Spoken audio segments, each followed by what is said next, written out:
എല്ലാ വിദ്യാർത്ഥികൾക്കും നമസ്കാരം. ഹയർ സെക്കൻഡറി ബോട്ടണി 2ാം വർഷം 4th chapter biotechnology principles and processes എന്ന ചാപ്റ്ററാണ് നമ്മളിന്ന് വളരെ ചുരുക്കമായിട്ട് വളരെ വേഗത്തിൽ മനസ്സിലാക്കാൻ പോകുന്നത്. ആദ്യ കാലഘട്ടങ്ങളിൽ ഇൻസുലിൻ സംഘടിപ്പിച്ചിരുന്നത് അറവുശാലകളിൽ നിന്നും കൊല്ലപ്പെടുന്ന മൃഗങ്ങളുടെ പാങ്ക്രിയാസിൽ നിന്നും എക്സ്ട്രാക്റ്റ് ചെയ്തിട്ടായിരുന്നു. അന്നുണ്ടാക്കിയിരുന്ന ആ ഇൻസുലിൻ അനേക ആളുകൾക്ക് അലർജിക്ക് കാരണമായിരുന്നു. എന്നാൽ നോക്കുക, ഇവിടെ ഈ കാണുന്ന ഇതിൻ്റെ പേര് ഇൻസുജിൻ എന്നാണ്. ഈ പർട്ടിക്കുലർ ഇൻസുലിൻ ഹ്യൂമൻ ഇൻസുലിനാണ്. ഇതിന് താഴെ എഴുതിയിട്ടുണ്ട് ഒബ്റ്റെയിൻഡ് ബൈ RDNA ഒറിജിൻ. അപ്പോൾ ഈ ഒരു പ്രോഡക്റ്റിൽ തന്നെ നമ്മൾ ഈ പഠിക്കുന്ന ചാപ്റ്റർ ഒളിച്ചിരിപ്പുണ്ട്. കൂടാതെ നമുക്കറിയാം ഇത് കോവിഡ് കാലഘട്ടമാണ്. PCR ടെസ്റ്റ് നടത്തി കോവിഡ് കണ്ടെത്താൻ ശ്രമിക്കുന്നു. അതോടൊപ്പം തന്നെ ആൻറ്റിജൻ ടെസ്റ്റ് നടത്തുന്നു. അപ്പോൾ ഈ ചാപ്റ്റർ എല്ലാം തന്നെ അതോടൊപ്പം തന്നെ വാക്സിൻ കണ്ടെത്താൻ ശ്രമിക്കുന്നു. ഇതെല്ലാം തന്നെ ഈ നമ്മൾ പഠിക്കാൻ പോകുന്ന ചാപ്റ്ററിൻ്റെ ഒരു ആപ്ലിക്കേഷൻ മേഖലകളാണ്. ഇപ്പോൾ പറഞ്ഞ പോലെ തന്നെ എങ്ങനെയാണ് ഇങ്ങനൊരു ഇൻസുലിൻ ഉണ്ടാക്കുന്നത്? പക്ഷേ ഓർക്കേണ്ടത്, ഈ ഇൻസുലിൻ ഉൽപ്പാദിപ്പിക്കപ്പെടുന്നത് സക്കാറോമൈസിസ് അഥവാ ഈസ്റ്റിൽ നിന്നാണ്. എങ്ങനെയാണ് മനുഷ്യൻ്റെ ജീൻ ഉപയോഗിച്ചുകൊണ്ട് ഈ ഈസ്റ്റിൽ നമുക്ക് വേണ്ട ഇൻസുലിൻ ഉണ്ടാക്കുന്നത്? Genetic engineering. ജനറ്റിക് എഞ്ചിനീയറിംഗ് എന്ന് പറഞ്ഞാൽ എന്താണ്? The chemistry of the gene is changed. ഒരു ജീനിൻ്റെ അല്ലെങ്കിൽ ഒരു DNA കെമിക്കൽ സ്ട്രക്ചറിൽ നമ്മൾ ഓൾട്ടർ ചെയ്യുന്നു. അപ്പോൾ എന്താണ്, നമുക്ക് കേട്ടിട്ടുണ്ടാവും ജീനോടൈപ്പ് എന്ന് വാക്കുണ്ടല്ലേ? ജീനോടൈപ്പ്, ജീനുകളുടെ ദ ജനറ്റിക് സ്ട്രക്ചർ. അതിനെന്തെങ്കിലും വേരിയേഷൻ വന്നു കഴിഞ്ഞാൽ അത് ഫീനോടൈപ്പിനെ ബാധിക്കും. ഫീനോടൈപ്പ് എന്ന ഫിസിക്കൽ സ്ട്രക്ചർ. അപ്പോഴെന്താണ്, നമ്മുടെ ശരീരത്തിൽ ഉള്ള ജീനുകൾക്ക് എവിടെയെങ്കിലും തകരാറുകൾ സംഭവിച്ചാൽ അതിനെ ഡിപ്പെൻഡ് ചെയ്തുകൊണ്ട് വരുന്ന കുറേയധികം പ്രോസസ്സുകൾ നിലയ്ക്കപ്പെടും. മാത്രവുമല്ല അത് രോഗങ്ങളായിട്ട് മാറിയേക്കാം. അങ്ങനെയുള്ള ഒരു അവസ്ഥയെ പഠിക്കുന്ന മേഖല കൂടിയാണ് ജനറ്റിക് എഞ്ചിനീയറിംഗ്. അപ്പോൾ എന്താണ് ഈ ബയോടെക്നോളജി പ്രധാനപ്പെട്ട ടൂൾസ് എന്ന് പറയുന്നത്? അതിൽ ആദ്യത്തേത് ജീൻ ഓഫ് ഇൻട്രസ്റ്റ് ആണ്. നമുക്ക് വേണ്ടതായ ഒരു പ്രോഡക്റ്റ് ഉണ്ടാക്കുന്ന ജീനിനെ വേർതിരിച്ചെടുക്കുക. അത് DNA ഐസൊലേഷൻ വഴിയാണ് സാധിക്കുന്നത്. അപ്പോൾ അത് നമുക്ക് ഡീറ്റെയിൽ ആയിട്ട് പറയുമ്പോൾ പറയാം. അപ്പോൾ ആദ്യം വേണ്ടത് ജീൻ ഓഫ് ഇൻട്രസ്റ്റ്. വളരെ മൈന്യൂട്ടായിട്ടുള്ള ഒരു ഉൽപ്പന്നം ഉൽപ്പാദിപ്പിക്കുന്ന ഒരു ജീനിനെ നമ്മൾ വേർതിരിച്ചെടുക്കുന്നു. രണ്ടാമത്തെ കാര്യമാണ് പ്ലാസ്മിഡ് DNA. എന്താണ് പ്ലാസ്മിഡ്?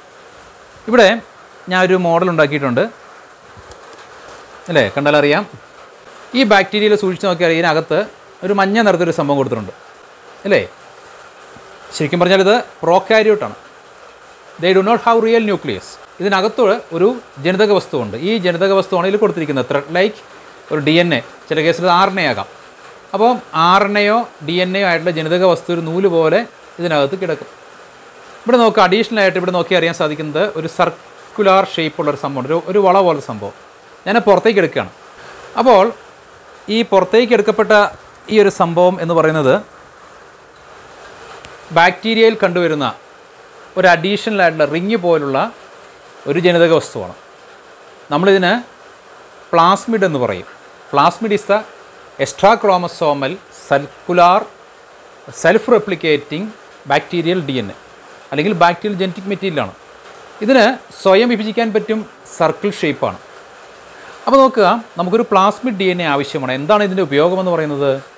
ഇത് ഉപയോഗിച്ചുകൊണ്ടാണ് നമ്മൾ ആഗ്രഹിക്കുന്ന ഒരു ജീനിനെ ഇതിലേക്ക് ഒട്ടിച്ചേർത്ത് അതിനെ വീണ്ടും നമ്മളൊരു ബാക്ടീരിയ അല്ലെങ്കിൽ ഹോസ്റ്റിലേക്ക് പ്രവേശിപ്പിക്കുന്നത്.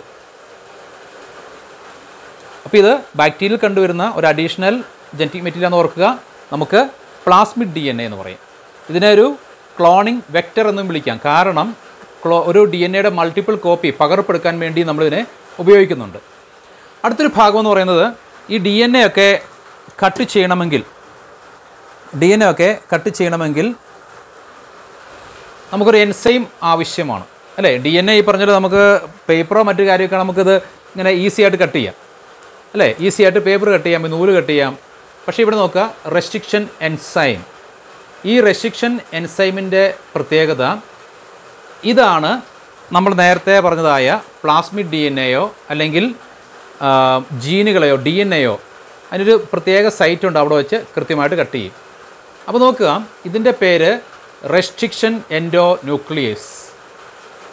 റെസ്ട്രിക്ഷൻ എൻഡോന്യൂക്ലിയസ് എന്ത് ചെയ്യുന്നു? Which cut DNA at specific site. DNA എല്ലാ ഭാഗവും മുറിക്കത്തില്ല, വളരെ റെസ്ട്രിക്ഷൻ സൈറ്റ് എന്നറിയപ്പെടുന്ന ഭാഗമുണ്ട്.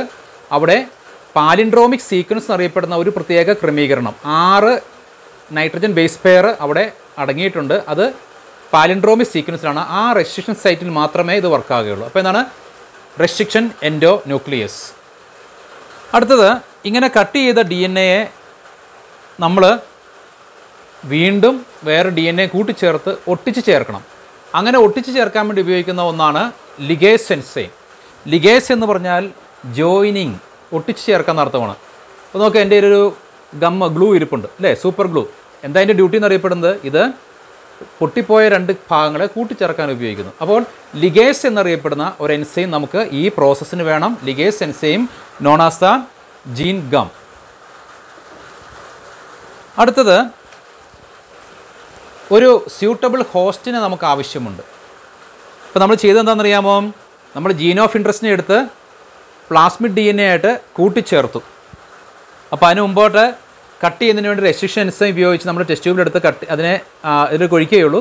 കട്ട് ചെയ്ത് അതിനുശേഷം നമ്മൾ ആഗ്രഹിക്കുന്ന ജീൻ ഓഫ് ഇൻട്രസ്റ്റിനെ ഐസൊലേറ്റ് ചെയ്ത് ഇതിലേക്ക് മിക്സ് ചെയ്ത് കഴിയുമ്പോൾ, ലിഗേസ് കൂടി ചേർത്ത് കഴിയുമ്പോൾ ഇത് ഒട്ടിച്ചേർന്ന് ഒരു rDNA ആയിട്ട് മാറും, റീകോമ്പിനൻറ്റ് DNA.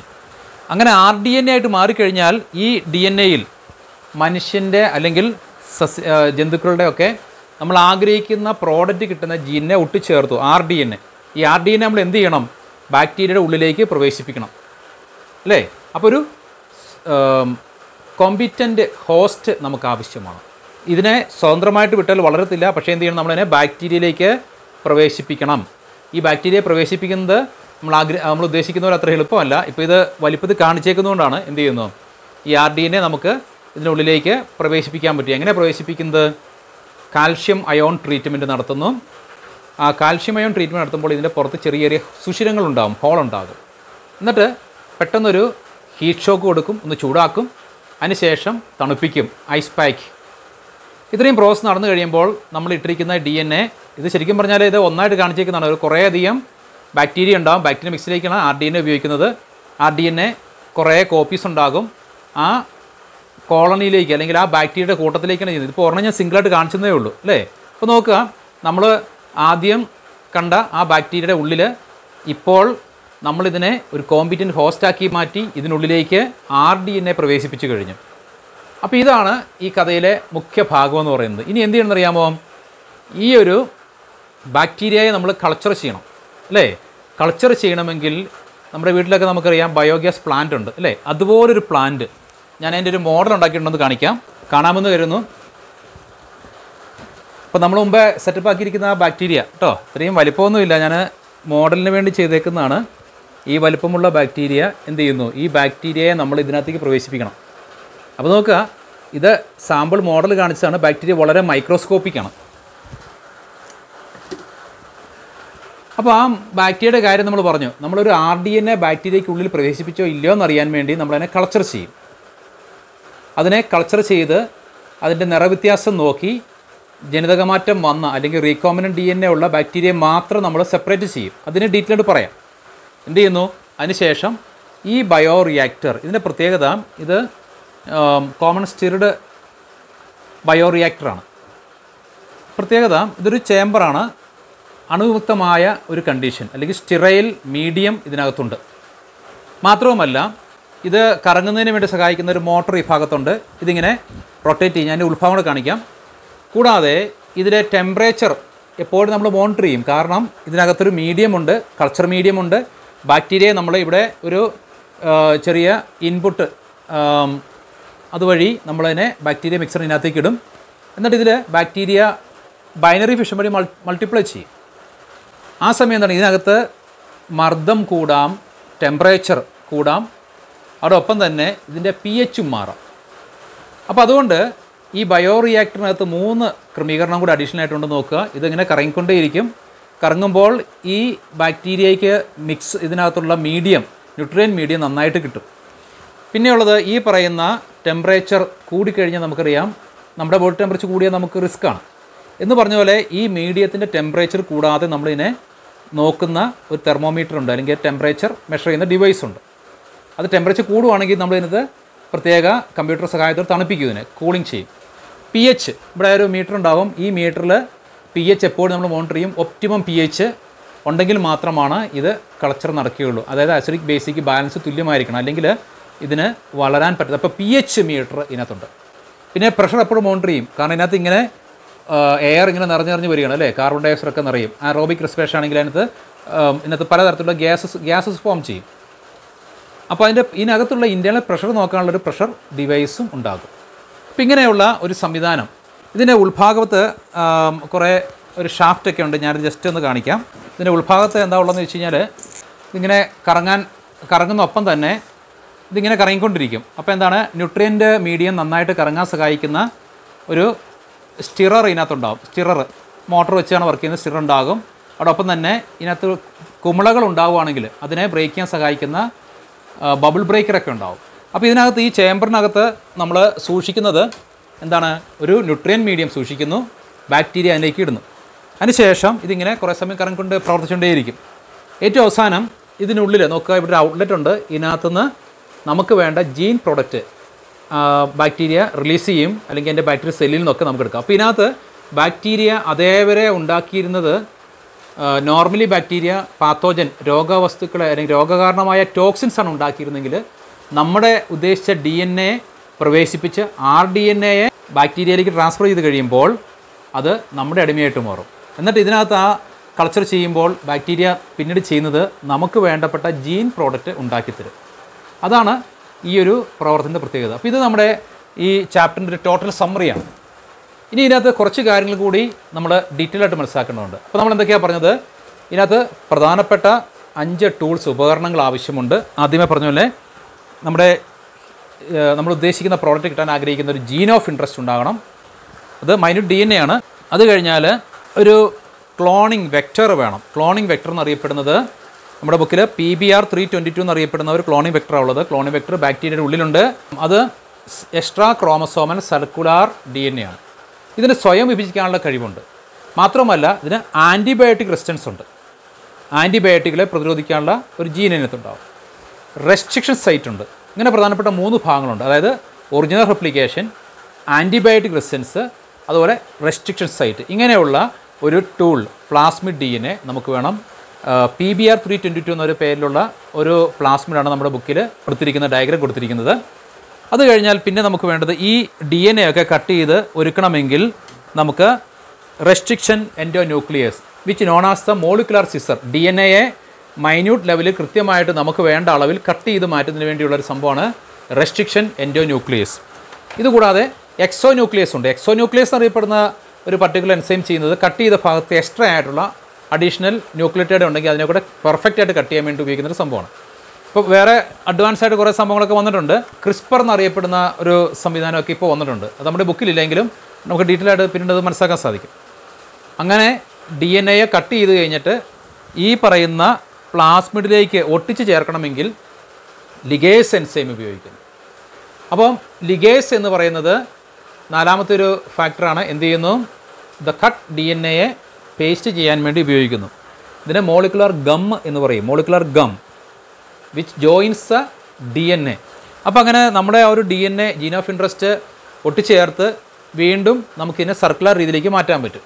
അടുത്തത് എന്താണ്, ഒരു സ്യൂട്ടബിൾ ഹോസ്റ്റ്, ഇതിനെ കൾച്ചർ ചെയ്യാൻ പറ്റുന്ന ഒരു കോമ്പിറ്റൻറ്റ് ഹോസ്റ്റ് വേണം. നമ്മൾ അതിന് ഒന്നുകിൽ ഒരു മൈക്രോബ്, ബാക്ടീരിയ, ഈക്വളയോ സാൽമോണല്ല, അല്ലെങ്കിൽ ഈസ്റ്റ്, ഇതൊക്കെ ഉപയോഗിക്കാം. അപ്പോൾ അതിലേക്ക് നമ്മൾ ഈ DNA, അതായത് ഒരു പ്ലാസ്മിഡ് DNAയോടൊപ്പം ജീൻ ഓഫ് ഇൻട്രസ്റ്റ് കൂടെ കൂട്ടിച്ചേർത്തുണ്ടാക്കുന്ന ഒന്നാണ് എന്താണ്, ഒരു ഹൈബ്രിഡ് DNA ആണ് റീകോമിനൻറ്റ് DNA. അപ്പോൾ ഈ റീകോമിനൻറ്റ് DNA ഉണ്ടാക്കിയെടുക്കുന്ന ടെക്നോളജിയാണ് ശരിക്കും പറഞ്ഞാൽ ബയോടെക്നോളജി അല്ലേ.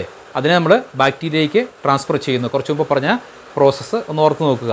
ഇതിന് കാൽഷ്യം അയോൺ ട്രീറ്റ്മെൻറ്റ് നടത്തി ഇതിൻ്റെ മെംബ്രെയിനുകൾക്ക് സുഷിരങ്ങൾ ഉണ്ടാക്കുന്നു. അതിനുശേഷം ഒരു ഹീറ്റ് ഷോക്ക് കൊടുക്കുന്നു. പിന്നെ അതിനെ ഐസ് പാക്ക് ചെയ്യുന്നു. ഇത്രയും പ്രോസസ്സ് നടത്തി കഴിയുമ്പോൾ നമ്മൾ ഉദ്ദേശിച്ചതായ ആ പ്ലാസ്മിഡ് DNA ഇതിനകത്തേക്ക് പ്രവേശിക്കും. അടുത്തൊരു ഘട്ടം എന്ന് പറയുന്നത് അപ്പോൾ ഈ DNAക്ക് നമ്മുടെ ഒരു ഉദ്ദേശിച്ച DNA ബാക്ടീരിയയിൽ പ്രവേശിച്ചപ്പോൾ ഈ ബാക്ടീരിയ നമ്മുടെ അടിമയാണ്. അപ്പോൾ നമ്മൾ കൊടുത്തിരിക്കുന്ന ജീനായിരിക്കും ഇതിനെ മുഴുവൻ മെറ്റാബോളിസവും ഫിസിയോളജി ഫംഗ്ഷനൊക്കെ പ്രധാനമായും കൺട്രോൾ ചെയ്യുന്നത്. അപ്പോൾ ആ ഒരു അവസ്ഥയിൽ ഇതിനെ നമുക്ക് എന്ത് ചെയ്യണം? കൾച്ചർ ചെയ്യണം. പക്ഷേ അതെങ്ങനെ കണ്ടെത്താൻ പറ്റും? ഇത് ചെയ്യുന്നത് 1-2 ബാക്ടീരിയ എടുത്ത് പെറുക്കി ചെയ്യുന്നതല്ല. ബാക്ടീരിയൽ മിക്സറിനെ നമ്മൾ ടെസ്റ്റ് ട്യൂബുകളിൽ ബാക്ടീരിയ എടുക്കും. ഇവിടെ നോക്കി എൻ്റെ അഗർ മീഡിയമുണ്ട്. ഈ അഗർ മീഡിയത്തിൽ അതിനെ കൾച്ചർ ചെയ്യും അല്ലേ? അത് ഡീറ്റെയിൽ പറയാം. അഗർ മീഡിയത്തിൽ കൾച്ചർ ചെയ്ത് ഒരു കുറേ കോളനി ആക്കി മാറ്റും. അല്ല 1-2 നമ്മൾ എടുത്തുകൊണ്ടുപോയി ബയോറിയാക്ടറിൽ ഇടുന്നത്.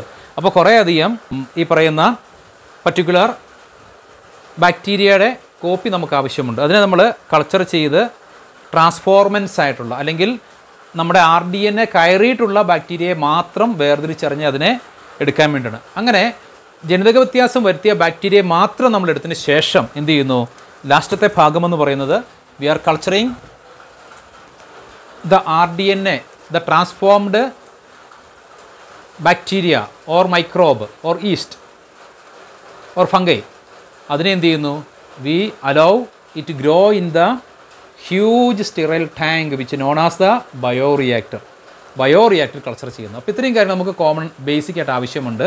എന്നിട്ട് അവസാനം അതിൻ്റെ ജീൻ പ്രോഡക്റ്റ് നമ്മളിവിടുന്ന് ശുദ്ധീകരിച്ചെടുക്കും. ഡൗൺ സ്ട്രീമിംഗ് പ്രോസസ്സ് എന്നറിയപ്പെടുന്നത് it is a purification of the gene product obtain from the bioreactor.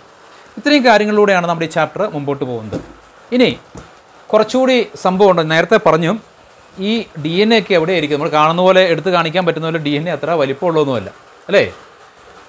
അപ്പോൾ ഈ DNAയെ നമ്മൾ ആദ്യം എടുക്കുന്നതിന് വേണ്ടിയുള്ള സംഭവമാണ് gel electrophoresis, agarose gel electrophoresis.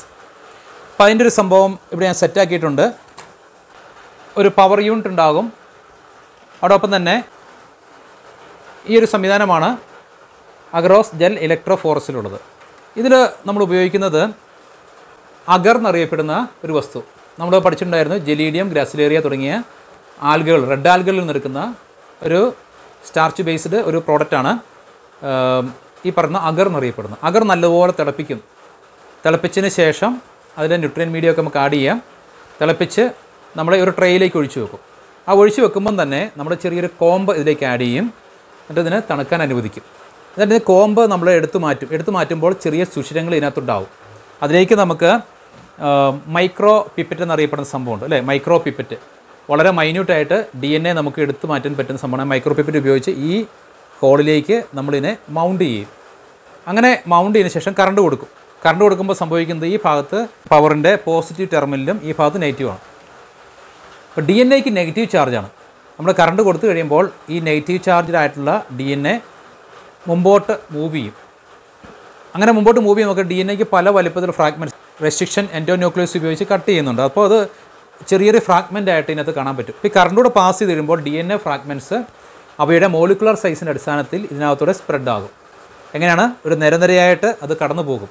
അപ്പോൾ ലൈറ്റർ മോളിക്യൂൾ മൂവ് ഫാസ്റ്റ് അല്ലേ? ഭാരം കുറഞ്ഞവർക്ക് വളരെ വേഗം ഓടാൻ പറ്റും. അപ്പം വലിപ്പം കുറഞ്ഞവർ ഇതിനകത്ത് ആദ്യം വലിപ്പം കുറഞ്ഞ DNA ഫ്രാഗ്മെൻറ്റ്സ് ഏറ്റവും മുമ്പിലൂടെ ഈ ഭാഗത്ത് ഒരു ബാൻഡായിട്ട് ഫോം ചെയ്യും. പിന്നാലെ വരുന്നത് കുറച്ചുകൂടെ ഹെവി ആയിരിക്കും. ഏറ്റവും ഹെവിയസ്റ്റ് ഇവിടെ ഉണ്ടാവും. അങ്ങനെ നമ്മൾ ഉദ്ദേശിച്ചിരിക്കുന്ന DNAയെ നമുക്ക് ഇതിനേക്ക് സെപ്പറേറ്റ് ചെയ്യാൻ പറ്റും. ഇത് ഞാൻ ഒന്നുകൂടെ ഡീറ്റെയിൽ പറയാം. അപ്പോൾ അങ്ങനെ അഗറോസ് ജെൽ ഇലക്ട്രോഫോറസിസ് എന്നറിയപ്പെടുന്ന ഈ ഒരു സംവിധാനം വഴി നമുക്ക് എന്ത് ചെയ്യാൻ പറ്റും? നമ്മൾ ആഗ്രഹിക്കുന്ന DNA ഐസൊലേറ്റ് ചെയ്യാൻ സാധിക്കും.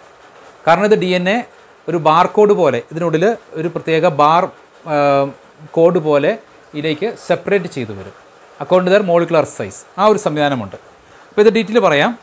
DNA ഐസൊലേഷൻ ഇത് എങ്ങനെയാണ് സാധിക്കുന്നത്? വളരെ മൈന്യൂട്ടായിട്ടുള്ള DNA സെപ്പറേറ്റ് ചെയ്യുന്ന ഒരു സംവിധാനമാണ് അഗറോസ് ജെൽ ഇലക്ട്രോഫോറസിസ്.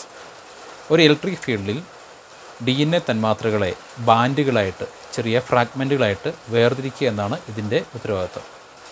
അപ്പോൾ ഇവിടെ കാണിച്ചിരിക്കുന്നത് അഗറോസ് ജെൽ ഇലക്ട്രോഫോറസിസ് മെഷീനാണ്. ഇവിടെ നമ്മൾ നെഗറ്റീവ് ചാർജും അതോടൊപ്പം തന്നെ ഈ ഭാഗത്ത് പോസിറ്റീവ് ചാർജും പോസിറ്റീവ് ടെർമിനലും കണക്ട് ചെയ്തിട്ടുണ്ട്. ഈ കാണിച്ചിരിക്കുന്നതാണ് അഗറോസ് ജെൽ. അപ്പോൾ ഈ അഗറോസ് ജെൽ നമ്മൾ ആദ്യം ഓർപ്പിച്ചതുപോലെ തന്നെ ജെലിഡിയം, ഗ്രാസിലേറിയ തുടങ്ങിയത് കിട്ടുന്ന അഗറോസ് പൗഡർ പോലെയാണ് ഇരിക്കുന്നത്. അത് വെള്ളത്തിൽ തിളപ്പിച്ച് അതിലേക്ക് നമ്മൾ ഈ ട്രെയിൽ ഒഴിക്കും. തിളപ്പിക്കുമ്പോൾ മെഴുക് പോലെ ഉരുകിയ അവസ്ഥയിലായിരിക്കും. നമുക്കറിയാം കഞ്ഞിവെള്ളം എങ്ങനെയാണോ അതുപോലെ ഒരവസ്ഥയിലേക്ക് മാറും. എന്നിട്ട് അതിന് ശേഷം നമ്മൾ ചെറിയ കോമ്പ് എന്നറിയപ്പെടുന്ന സാധനമുണ്ട്. നോക്കുക, ഇതൊരു കോമ്പാണത്. ചീപ്പ് പോലെ ഇരിക്കും. അപ്പോൾ വീതിയുള്ള പല്ലാണ്. നമ്മളിത് ഒഴിച്ച് വെച്ചോടം തന്നെ നമ്മളിതിലേക്ക് ഡിപ്പ് ചെയ്യും. എന്നിട്ട് കുറച്ച് സമയം കഴിയുമ്പോൾ ഇത് ഉറയ്ക്കും. ഇപ്പോൾ ഇത് ഉറച്ച അവസ്ഥയിലാണ് കാണിച്ചിരിക്കുന്നത്. അങ്ങനെ ഉറച്ചു കഴിഞ്ഞാൽ അത് വളരെ സ്ട്രോങ് ആയിട്ടിരിക്കുന്ന സംഭവമായിരിക്കും. എന്നിട്ട് ഉറച്ചതിന് ശേഷം നമ്മൾ എന്ത് ചെയ്യുന്നു, ഈ പറയുന്ന കോമ്പ് എടുത്ത് മാറ്റും. അപ്പോൾ അതിൻ്റെ പോകുന്ന ഭാഗത്ത്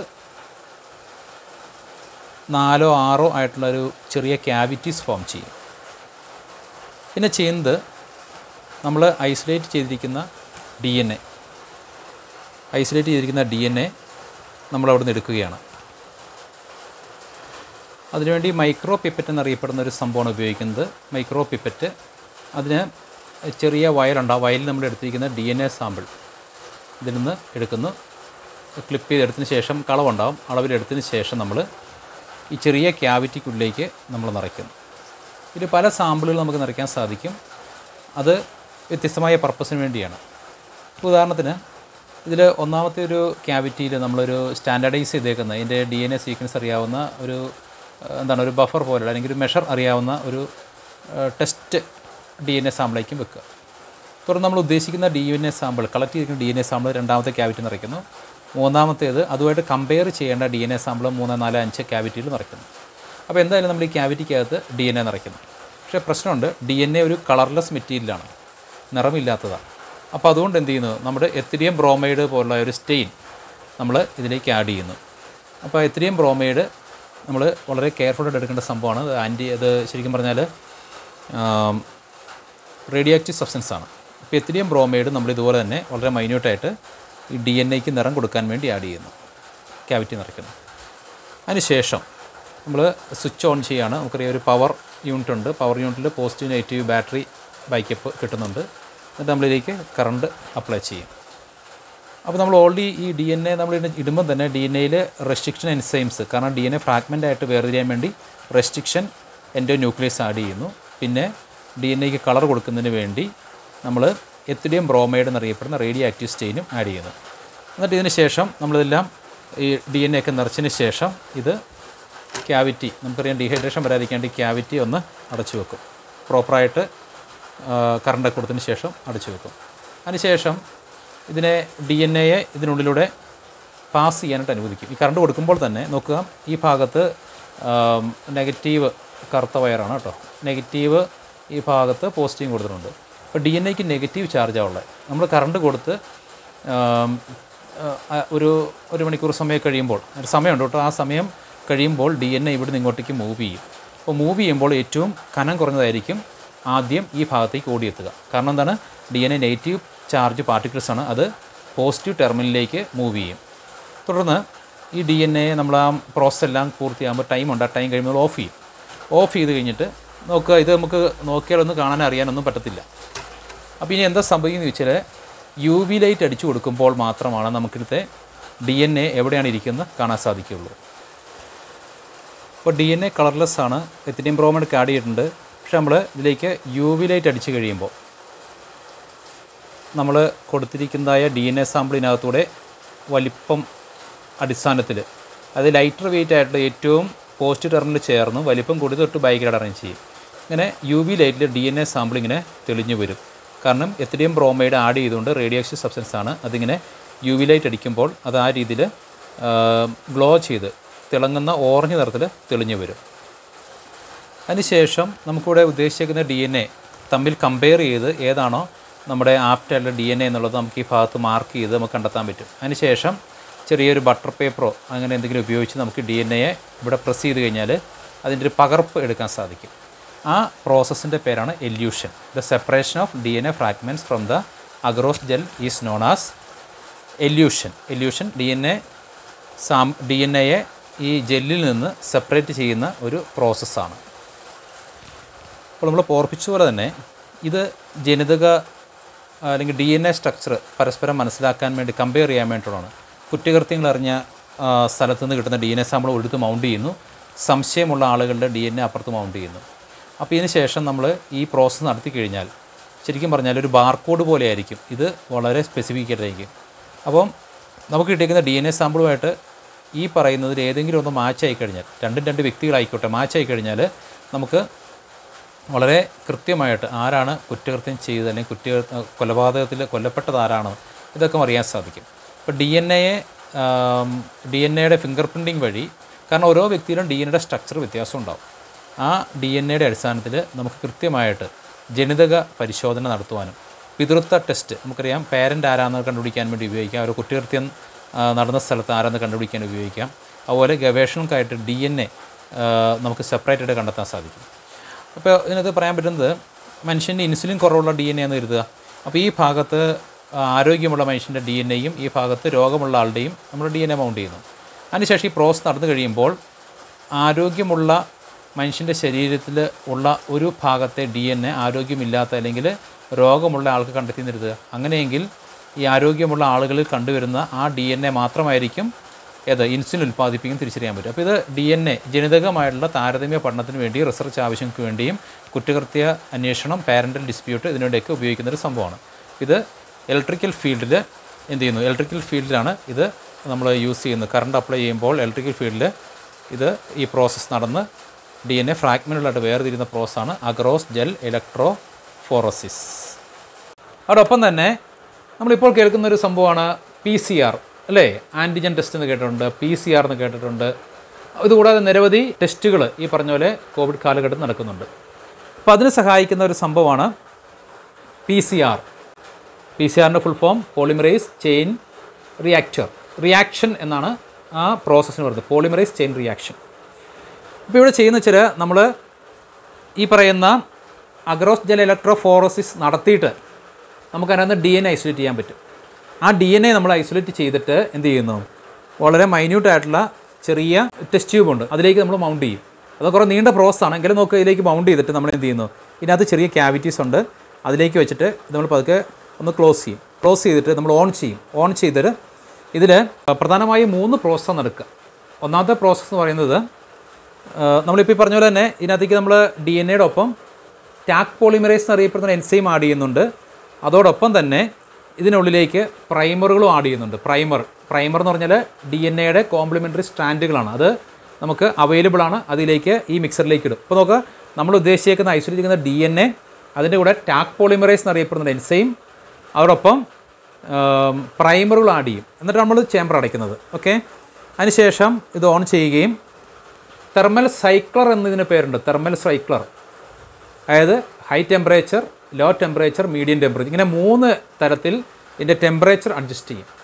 അപ്പോൾ ചെയ്യുന്നത്, നമ്മളിത് ഓൺ ചെയ്തിട്ട് ആദ്യത്തെ പ്രോസസ്സ്, PCR-ൻ്റെ ആദ്യത്തെ പ്രോസസ്സ് എന്ന് പറയുന്നത്, പോളിമറൈസ് ചെയിൻ റിയാക്ഷൻ്റെ പ്രോസസ്സ് എന്ന് പറയുന്നത് ഡീനാച്ചുറേഷൻ ആണ്. അപ്പോൾ ഹൈ ടെമ്പറേച്ചർ ആഡ് ചെയ്യുന്നു.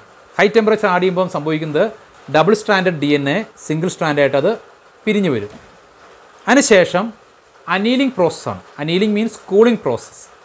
കൂളിംഗ് പ്രോസസ്സിൽ അത് നടക്കുന്ന ഒപ്പം തന്നെ നമ്മളിതിനകത്ത് ആഡ് ചെയ്തിരിക്കുന്ന പ്രൈമർ ഇതിൻ്റെ ഡബിൾ സ്റ്റാൻഡിൻ്റെ കൂടെ മാച്ചിങ് ആയിട്ട് ആ ഫ്രാഗ്മെൻ്റ് കൂടെ ഒട്ടിച്ചേരും. ഒട്ടിച്ചേർന്ന് കഴിഞ്ഞാൽ സംഭവിക്കുന്നത് അത് ആക്ച്വൽ ഡി എൻ എ പോലെ മാറും. അതിനുശേഷം വീണ്ടും ഒരു എക്സ്റ്റൻഷൻ എന്നറിയപ്പെടുന്ന പ്രോസസ് ഉണ്ട്. എക്സ്റ്റൻഷനിൽ ഈ പറയുന്ന പ്രൈമർ ഡി എൻ എയുടെ കൂടെ കൂടി ചേർന്ന് ഈ പ്രോസസ് നടക്കും. അപ്പോൾ പ്രധാനപ്പെട്ട temperature, high temperature, lower temperature, ഈ 2 ടെമ്പറേച്ചർ അങ്ങോട്ടും ഇങ്ങോട്ടും മാറി മാറി കൊടുക്കുന്ന ഒരു തെർമൽ സൈക്ലറാണ് ഈ പറയുന്ന PCR മെഷീൻ. അപ്പോൾ പോളിമറൈസ് ചെയിൻ റിയാക്ഷൻ എന്നതിന് പേരുണ്ട്. എന്താണ് ഇവിടെ നമ്മൾ ആദ്യമേ ചേർത്ത പോളിമറൈസ് എൻസൈമിൻ്റെ പ്രത്യേകത? ഈ പോളിമറൈസ് എൻസൈം എടുക്കുന്നത് ടാക് പോളിമറൈസ് എന്നറിയപ്പെടുന്ന ആ പർട്ടിക്കുലർ എൻസൈം നമ്മളെടുക്കുന്നത് തെർമസ് അക്വാട്ടിക്കസ് എന്നറിയപ്പെടുന്ന ഒരു ബാക്ടീരിയയിൽ നിന്നാണ്. അപ്പോൾ ഒരു ചെറിയ ബോട്ടിൽ അത് ലാബുകളുണ്ടാകും. തെർമസ് അക്വാട്ടിക്കസ് എന്നറിയപ്പെടുന്ന ഒരു ബാക്ടീരിയം പ്രധാനമായും കണ്ടുവരുന്നത് ഹോട്ട് സ്പ്രിങ്സിലാണ്, സലൈനായിട്ടുള്ള ഏരിയയിലും അതോടൊപ്പം തന്നെ ചൂടുള്ള ഉഷ്ണ നീരുറവുകളൊക്കെയാണ്. അപ്പോൾ നമുക്ക് സാധാരണ ബാക്ടീരിയകളൊക്കെ ഹൈ ടെമ്പറേച്ചർ ഉപ്പിലും നശിച്ചു പോകും, അല്ലേ? ഓസ്മോസിസ്, എക്സോസ്മോസിസ് എന്ന് നശിച്ചു പോകും. ഹൈ ടെമ്പറേച്ചർ പിടിച്ചിരിക്കാൻ പറ്റത്തില്ല. പാലൊക്കെ തിളപ്പിച്ച് പാസ്ചറൈസ് ചെയ്യുന്നത് അല്ല, ബാക്ടീരിയ നശിച്ചു പോകും. പക്ഷേ ഈ തെർമോസ്ലോഫിൽസ് എന്നറിയപ്പെടുന്ന ബാക്ടീരിയകൾ ഹൈ ടെമ്പറേച്ചർ സർവൈവ് ചെയ്യും.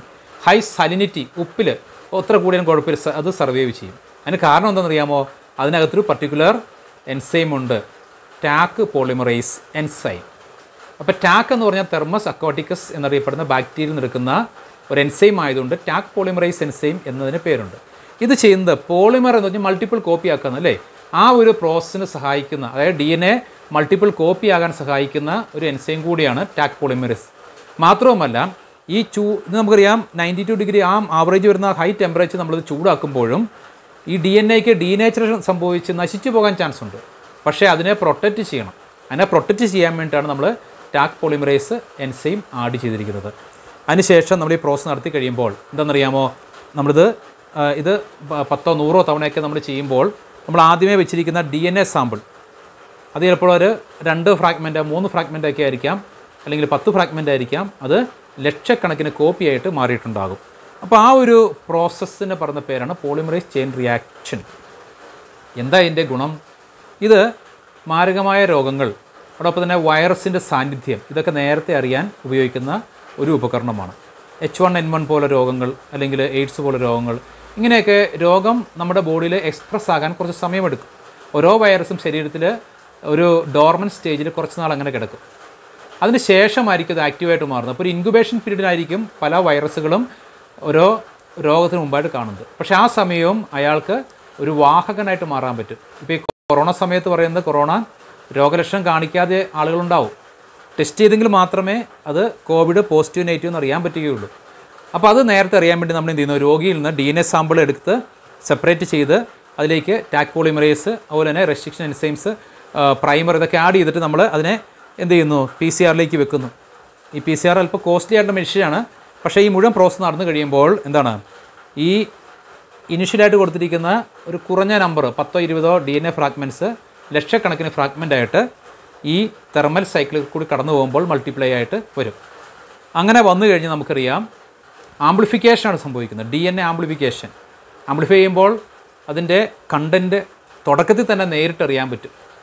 അപ്പോൾ ആ ഒരു രോഗിയിൽ, അപ്പോൾ ക്യാൻസർ ഉണ്ടാകുന്ന രോഗിയാണെങ്കിൽ ആ ക്യാൻസർ DNA-യുടെ സാന്നിധ്യത്തിൽ ക്യാൻസർ ഉണ്ടാക്കുന്ന കുറേ പ്രോട്ടീൻസ് ഒക്കെ ഉണ്ട്, അതിൻ്റെ അളവ് ബ്ലഡിലേക്ക് ഉണ്ടാവും. തുടക്കത്തിൽ അറിയത്തില്ല. പക്ഷേ ഇത് തുടക്കത്തിൽ ചെക്ക് ചെയ്ത് കഴിഞ്ഞാൽ, ഇതിനെ ആംപ്ലിഫൈ ചെയ്ത് കഴിഞ്ഞാൽ നമുക്ക് നേരത്തെ കണ്ടുപിടിക്കാൻ പറ്റും. അപ്പോൾ early determination of the diseases, infection of viruses, AIDS detection, ഇങ്ങനെ തുടങ്ങിയ നിരവധി കാര്യങ്ങൾ നമുക്കിന്ന് കണ്ടെത്താൻ സാധിക്കും. അപ്പോൾ ഒരു DNA-യെ മൾട്ടിപ്പിൾ കോപ്പിയാക്കി മാറ്റുന്നതിന് വേണ്ടിയാണ് ഈ പറയുന്ന പോളിമറൈസ് ചെയിൻ റിയാക്ഷൻ എന്നറിയപ്പെടുന്ന പ്രോസസ്സിൽ ഈ പോളിമറേസ് മെഷീൻ, PCR മെഷീൻ ഉപയോഗിക്കുന്നത്. അപ്പോൾ അത്രയും കാര്യങ്ങളിലൂടെ കടന്നു പോകുമ്പോൾ തന്നെ നമ്മളിപ്പോൾ മനസ്സിലാക്കിയത് agarose gel electrophoresis, DNA isolation, DNA separation ഉപയോഗിക്കുന്നു ഇൻ ആൻ ഇലക്ട്രിക്കൽ ഫീൽഡ്. അപ്പോൾ അതൊന്നും ഡീറ്റെയിൽ പറയേണ്ടതായിട്ടുണ്ട്. ഇനി അതിന് ശേഷം നമ്മൾ പറഞ്ഞിരുന്നു ജനിതക വ്യത്യാസം വരുത്തിയ ബാക്ടീരിയകളെ എങ്ങനെ തിരിച്ചറിയാം. അതത്ര എളുപ്പമുള്ള കാര്യമില്ല, കുറേ നീണ്ട പ്രോസസ്സുണ്ട്. അതിനാണ് ഞാനിവിടെ 2 പെട്രി ഡിഷിലായിട്ട് ജെല്ല് കളക്ട് ചെയ്ത് വെച്ചിരിക്കുന്നത്. ജെൽ, അപ്പോൾ നോർമലി നമ്മളിത് അഗ്രോസ് ജെല്ലാണ് ഉപയോഗിക്കുന്നത്. ഈ അഗ്രോസ് ജെല്ല് നമ്മളിവരെ ട്രെയിലാക്കി വെക്കും.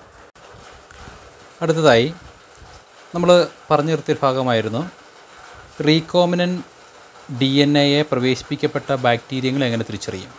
നമ്മൾ 1 2 ബാക്ടീരിയ എടുത്തുകൊണ്ടല്ല ചെയ്യുന്നത്. ബാക്ടീരിയൽ മിക്സറിനെ നമ്മൾ ഒരു ടെസ്റ്റ് ട്യൂബിൽ എടുത്ത് അതിലേക്കാണ് ഈ പറയുന്ന പ്രോസസ്സൊക്കെ ചെയ്യുന്നത്. അപ്പോൾ നമുക്കറിയാം മൈക്രോസ്കോപ്പിക്കാണ്. ഇതിൽ നമ്മൾ കൊടുത്തിരിക്കുന്ന RDNA പ്രവേശിച്ചിട്ടുണ്ടോ ഇല്ല എന്നറിയാൻ വേണ്ടി നമ്മൾ ഉപയോഗിക്കുന്നൊരു സങ്കേതമാണ് പുട്ടിങ് എ സെലക്റ്റബിൾ മാർക്കർ. എന്താണ് സെലക്റ്റബിൾ മാർക്കർ?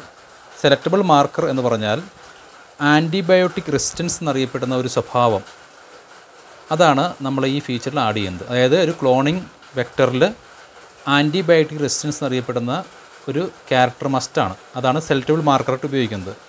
അപ്പോൾ ഇതിൻ്റെ പ്രത്യേകത എന്ന് വെച്ചാൽ ബാക്ടീരിയകൾ തങ്ങളുടെ സ്വയരക്ഷയ്ക്ക് വേണ്ടി, അതായത് വൈറസും അതുപോലെ മറ്റ് ജീവികളൊക്കെ ഇതിനെ അറ്റാക്ക് ചെയ്യുക. അപ്പോൾ അങ്ങനെ ഒരു കേസ് ഉള്ളതുകൊണ്ട് തന്നെ വൈറസിനെതിരെ അതുപോലെ തന്നെ ബാക്ടീരിയകൾക്കെതിരെയൊക്കെ പോരാടാൻ വേണ്ടിയുള്ള സ്വയരക്ഷയ്ക്ക് വേണ്ടിയുള്ള ഒരു സംവിധാനമാണ് ഈ പറയുന്ന ആൻറ്റിബയോട്ടിക് റെസിസ്റ്റൻസ്. അതോടൊപ്പം തന്നെ ഈ പ്ലാസ്മിഡിൽ റെസ്ട്രിക്ഷൻ സൈറ്റ് കാണുന്നുണ്ട്. ഈ റെസ്ട്രിക്ഷൻ സൈറ്റ് ഒപ്പം തന്നെ റെസ്ട്രിക്ഷൻ എൻഡോന്യൂക്ലിയസും കാണുന്നുണ്ട്. ഇതും ബാക്ടീരിയയുടെ സ്വയരക്ഷയ്ക്ക് വേണ്ടിയിട്ടാണ്. കാരണം വൈറസുകൾ ബാക്ടീരിയ അറ്റാക്ക് ചെയ്യും. അങ്ങനെ വന്നു കഴിഞ്ഞാൽ വൈറസ് DNA-യെ ബാക്ടീരിയയുടെ ഉള്ളിൽ പ്രവേശിച്ചു കഴിഞ്ഞാൽ അതിനെ കട്ട് ചെയ്ത് നശിപ്പിച്ച് കളയുന്നതിന് വേണ്ടിയിട്ടാണ് റെസ്ട്രിക്ഷൻ എൻഡോന്യൂക്ലിയസ്. ഇതും ബാക്ടീരിയകളിലുണ്ട്. പ്രത്യേകിച്ച് അവയുടെ പ്ലാസ്മിഡുമായിട്ട് ബന്ധപ്പെട്ട് നമ്മൾ കാണുന്നുണ്ട്, ക്ലോണിംഗ് സൈറ്റുമായിട്ട് ബന്ധപ്പെട്ടൊക്കെ. അപ്പോൾ ഇവിടെ പ്രധാനമായും ആംബിസിലിൻ അഥവാ AMPR, പിന്നെ ടെട്രാസൈക്ലിൻ TETR നമ്മുടെ ആ ബുക്കിൽ ഇത് മാർക്ക് ചെയ്തിട്ടുണ്ട്. കൂടാതെ ക്ലോറാഫെനിക്കോൾ, കാനാമൈസിൻ ഇങ്ങനെയുള്ള ആൻറ്റിബയോട്ടിക് നേച്ചർ അതാണ് നമ്മൾ ഈക്കോളയിൽ പ്രത്യേകിച്ച് ഒരു മാർക്കറായിട്ട് ഉപയോഗിക്കുന്നത്. ആൻറ്റിബയോട്ടിക് റെസിസ്റ്റൻസ് എന്നറിയപ്പെടുന്ന ഒരു ഫീച്ചറാണ് നമ്മൾ ഉപയോഗിക്കുന്നത്. ഇവിടെ ഒരു പ്രത്യേകം വെച്ചാൽ നോർമൽ ഈക്കോളൈകളിൽ ഒരു ആൻറ്റിബയോട്ടിക്കിനുമുള്ള പ്രതിരോധം കാണത്തില്ല. അതായത് പ്രകൃതിയിൽ നോർമലായിട്ട് കണ്ടുവരുന്ന ബാക്ടീരിയങ്ങൾക്ക് ആൻറ്റിബയോട്ടിക്കുകളെ റെസിസ്റ്റ് ചെയ്യാനുള്ള കഴിവില്ല. എന്നാൽ നമ്മൾ അതിനെ ജനറ്റിക്കലി എഞ്ചിനീയറിംഗ് നടത്തി അതിലേക്ക് ആൻറ്റിബയോട്ടിക് റെസിസ്റ്റൻസ് അറിയപ്പെടുന്ന ഒരു ഫീച്ചർ ആഡ് ചെയ്യുമ്പോൾ അതിനൊരു മാറ്റമുണ്ടാകും. അപ്പോൾ ഇവിടെ ആൻറ്റിബയോട്ടിക് റെസിസ്റ്റൻസ് എന്നറിയപ്പെടുന്ന സെലക്റ്റബിൾ മാർക്കർ സംവിധാനം എന്തിനാണ് ഉപയോഗിക്കുന്നത്? പ്രധാനമായും നമ്മൾ ക്രിയേറ്റ് ചെയ്യപ്പെട്ടിരിക്കുന്ന റീകോമിനൻ്റ് DNA ഉള്ള ബാക്ടീരിയങ്ങൾ ആണോ അതോ നോൺ റീകോമിനൻ്റ് ആയിട്ടുള്ള ബാക്ടീരിയകളാണോ കോളനിയിലുള്ളത് എന്നിവയെ തിരിച്ചറിഞ്ഞ് നോൺ ട്രാൻസ്ഫോമൻസ്, അതായത് നമ്മുടെ RDNA പ്രവേശിക്കപ്പെടാത്ത ബാക്ടീരിയകൾ ഉണ്ടെങ്കിൽ അല്ലെങ്കിൽ മൈക്രോബുകൾ ഉണ്ടെങ്കിൽ അവയെ നശിപ്പിക്കുവാനും അതിനെ ഐഡൻറ്റിഫൈ നശിപ്പിക്കുവാനും അതോടൊപ്പം ട്രാൻസ്ഫോർമേഷൻ നടന്ന്, അതായത് RDNA പ്രവേശിച്ചു കഴിഞ്ഞ മൈക്രോബുകളെ നമ്മൾ എന്ത് ചെയ്യുന്നു, സെലക്ട് ചെയ്ത് അവയുടെ വളർച്ച അനുവദിക്കുന്നതിന് വേണ്ടിയിട്ടാണ് നമ്മളിത് ചെയ്യുന്നത്. ഇവിടെ പറഞ്ഞ പ്രത്യേകത ഇൻസേർഷണൽ ഇനാക്ടിവേഷൻ എന്നറിയപ്പെടുന്ന സംഭവമാണ്. നമ്മളൊരു ഫോറിൻ ജീൻ ഒരു ബാക്ടീരിയയിൽ ഇൻസെർട്ട് ചെയ്യുമ്പോൾ അതിൻ്റെ സ്വഭാവത്തിന് മാറ്റമുണ്ടാകും. മുൻപ് പറഞ്ഞ കാര്യമാണ്. ഇവിടെ ട്രാൻസ്ഫോർമേഷൻ എന്നറിയപ്പെടുന്നത് it is a process through which a piece of foreign DNA is introduced into the host bacterium. ഒരു ഹോസ്റ്റ് ബാക്ടീരിയത്തിലേക്ക് നമ്മളൊരു ഫോറിൻ DNA കടത്തിവിടുന്ന പ്രോസസ്സാണ്. അപ്പോൾ അത് ആ ബാക്ടീരിയയുടെ വർക്കിനെ ഏറ്റെടുക്കുകയും തന്മൂലം എന്ത് ചെയ്യുന്നു, ഇൻസേർഷൻ ഇനാക്ടിവേഷൻ സംഭവിക്കുകയും ചെയ്യും. കാരണം നമ്മൾ കൊടുത്തിരിക്കുന്ന DNA ആയിരിക്കും ബാക്ടീരിയകളെ കൺട്രോൾ ചെയ്യുന്നത്. അടുത്ത് ക്ലോണിംഗ് സൈറ്റ് എന്നറിയപ്പെടുന്ന ഭാഗമാണ്. ക്ലോണിംഗ് സൈറ്റ് അല്ലെങ്കിൽ റെസ്ട്രിക്ഷൻ സൈറ്റ് അല്ലെങ്കിൽ റെക്കഗ്നീഷൻ സൈറ്റ്, അതും അല്ലെങ്കിൽ പാലിൻഡ്രോമിക് സൈറ്റ് എന്ന് പറയും. കാരണം റെസ്ട്രിക്ഷൻ സൈറ്റിൽ 6 ബേസ് പെയറുകൾ ഇടത്തോട്ടും വലത്തോട്ടും ഒരുപോലെ വായിക്കാവുന്ന രീതിയിലാണ് ക്രമീകരിച്ചിരിക്കുന്നത്. അതുകൊണ്ട് ഈ ഭാഗത്താണ് ഈ പറയുന്ന റെസ്ട്രിക്ഷൻ എൻസൈമുകൾ DNA വളരെ സ്പെസിഫിക് ആയിട്ട് കട്ട് ചെയ്യുന്നത്. ഇവിടെ PBR322 എന്നറിയപ്പെടുന്ന ഒരു വെക്ടറിനെ കാണാൻ സാധിക്കും. ഇത് ഈക്കോളയ്ക്ക് വേണ്ടി ഉപയോഗിക്കുന്ന ഒരു പ്ലാസ്മിഡാണ്. അതോടൊപ്പം ഇൻസേർഷൻ ഇനാക്ടിവേഷൻ ഒന്നുകൂടെ വ്യക്തമായിട്ട് പറയുകയാണ്.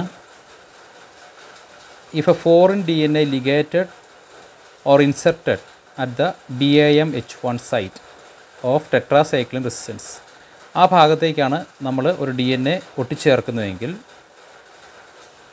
ഈ PBR322 ആ ഭാഗത്ത് the recombinant plasmid will lose the tetracycline resistance.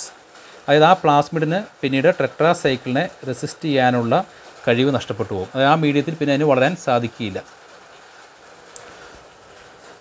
ഇനി നമുക്ക് എങ്ങനെയാണ് ഒരു റീകോമിനൻ്റ് ബാക്ടീരിയത്തെയും നോൺ റീകോമിനൻ്റ് ബാക്ടീരിയത്തെയും തമ്മിൽ തിരിച്ചറിയാൻ സാധിക്കുമെന്ന് നോക്കാം. അഥവാ how to define or identify recombinant bacterium or non recombinant bacteria. അതിൻ്റെ സ്റ്റെപ്സ് എന്ന് പറയുന്നത് ഇവിടെ നോക്കുക. ഈ ട്രേ ഇത് നമുക്ക് ഈ ട്രേയിൽ നമ്മൾ എടുത്തിരിക്കുന്നത് മുമ്പ് ഓർപ്പിച്ചതുപോലെ തന്നെ അഗർ ജെല്ലാണ്. അഗർ ജെല്ലിൻ്റെ ആ ഒരു മീഡിയത്തിൽ, കൾച്ചർ മീഡിയം പോലെ മീഡിയമാണ്. ആ മീഡിയത്തിൽ നമ്മൾ എന്ത് ചെയ്യുന്നു, ഈ പറയുന്ന ബാക്ടീരിയകളെ നമ്മൾ പ്ലേസ് ചെയ്യും. അപ്പോൾ കുറച്ച് സമയം കഴിയുമ്പോൾ മൾട്ടിപ്ലൈ ചെയ്തൊരു ഒരു ഗ്രൂപ്പായിട്ട് വരും. ഉണ്ടോ, ചെറിയ കോളനി പോലെ അത് ഡെവലപ്പ് ചെയ്യും. വളരെ നന്നാണ് കേട്ടോ. 1-2 ദിവസം കഴിയുമ്പോൾ അതിൻ്റെ ഒരു ഗ്രോത്ത് ഉണ്ട്. പക്ഷേ ഇതൊക്കെ വളരെ തുറന്നുകൊണ്ടല്ല ചെയ്യുന്നത്, വളരെ ഹൈജീനിക്കായിട്ട് ക്ലോസ്ഡ് ആയിട്ടുള്ള വളരെ സ്റ്റീറൈലായിട്ടുള്ള കണ്ടീഷൻ ചെയ്യുന്നത്. ഇപ്പോൾ ഡെമോയ്ക്ക് വേണ്ടി കാണിക്കുന്നത് മാത്രമേ ഉള്ളൂ. ഇനി ചെയ്യുന്നത് ഒന്നാമത്തെ ഘട്ടം എന്നറിയപ്പെടുന്നത് ഇതിനെല്ലാം തന്നെ കംപ്ലീറ്റ് ബാക്ടീരിയ, നമ്മൾ ഈ റീകോമിനൻ്റ് DNA പ്രോസസ്സ് വഴി കിട്ടിയിരിക്കുന്ന മുഴുവൻ ബാക്ടീരിയങ്ങളെയും നമ്മളൊരു ട്രേയിൽ വളർത്തും. മാത്രവുമല്ല ഇതിലേക്ക് നമ്മൾ ആംബിസിലിൻ ആഡ് ചെയ്യും. ആംബിസിലിൻ മീഡിയത്തിലാണ് ഇതിനെ ഒരുമിച്ച് വളർത്തുന്നത്. അതോടൊപ്പം തന്നെ നമ്മളൊരു ബട്ടർ പേപ്പർ ഉപയോഗിച്ച് ഇതിനെ ഒന്ന് പതുക്കെ ഒപ്പിയെടുത്ത് കഴിഞ്ഞാൽ നോക്കുക, അതിനെ നമുക്ക് വേറൊരു ട്രേയിലേക്ക്, ഫ്രഷ് ആയിട്ടുള്ള ട്രേയിലേക്ക് നമുക്ക് കൊണ്ടുപോയി വെക്കാൻ സാധിക്കും. അവിടെ സംഭവിക്കുന്നത് എന്താണെന്ന് നമുക്ക് നോക്കാം. നന്നായിട്ടൊന്ന് പ്രസ് ചെയ്യണം. നമ്മൾ ആ പേപ്പർ നല്ല പ്രസ് ചെയ്തെടുത്ത് മാറ്റുമ്പോൾ നോക്കുക, അതിൻ്റെ പോലെ തന്നെയുള്ള പകർപ്പുകൾ, അതായത് ഈ ട്രേയിലെ പോലെ തന്നെ പാറ്റേണിൽ ഇവിടെ ഒരു പകർപ്പ് നമുക്കിവിടെ കിട്ടും.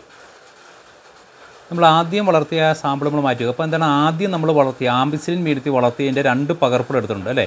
ഒന്നാമത്തെ നമ്മളെടുത്ത് മാറ്റി വെക്കുന്നു. അപ്പോൾ നമ്മൾ അതിൻ്റെ ഒരു പകർപ്പുണ്ടാക്കി. ഇതുപോലെ തന്നെ നമ്മൾ വീണ്ടും ബട്ടർ പേപ്പർ വെച്ചിട്ട് നല്ലപോലെ പ്രസ് ചെയ്യുന്നു. പ്രസ് ചെയ്തതിന് ശേഷം നമ്മൾ വേറൊരു ട്രേയിലേക്ക് അതിൻ്റെ ഒരു പകർപ്പൂടി എടുക്കുകയാണ്. നോക്കാം. അപ്പോൾ അടുത്ത ട്രേയിലേക്ക് 2 പകർപ്പ് എടുക്കുന്നുണ്ട്.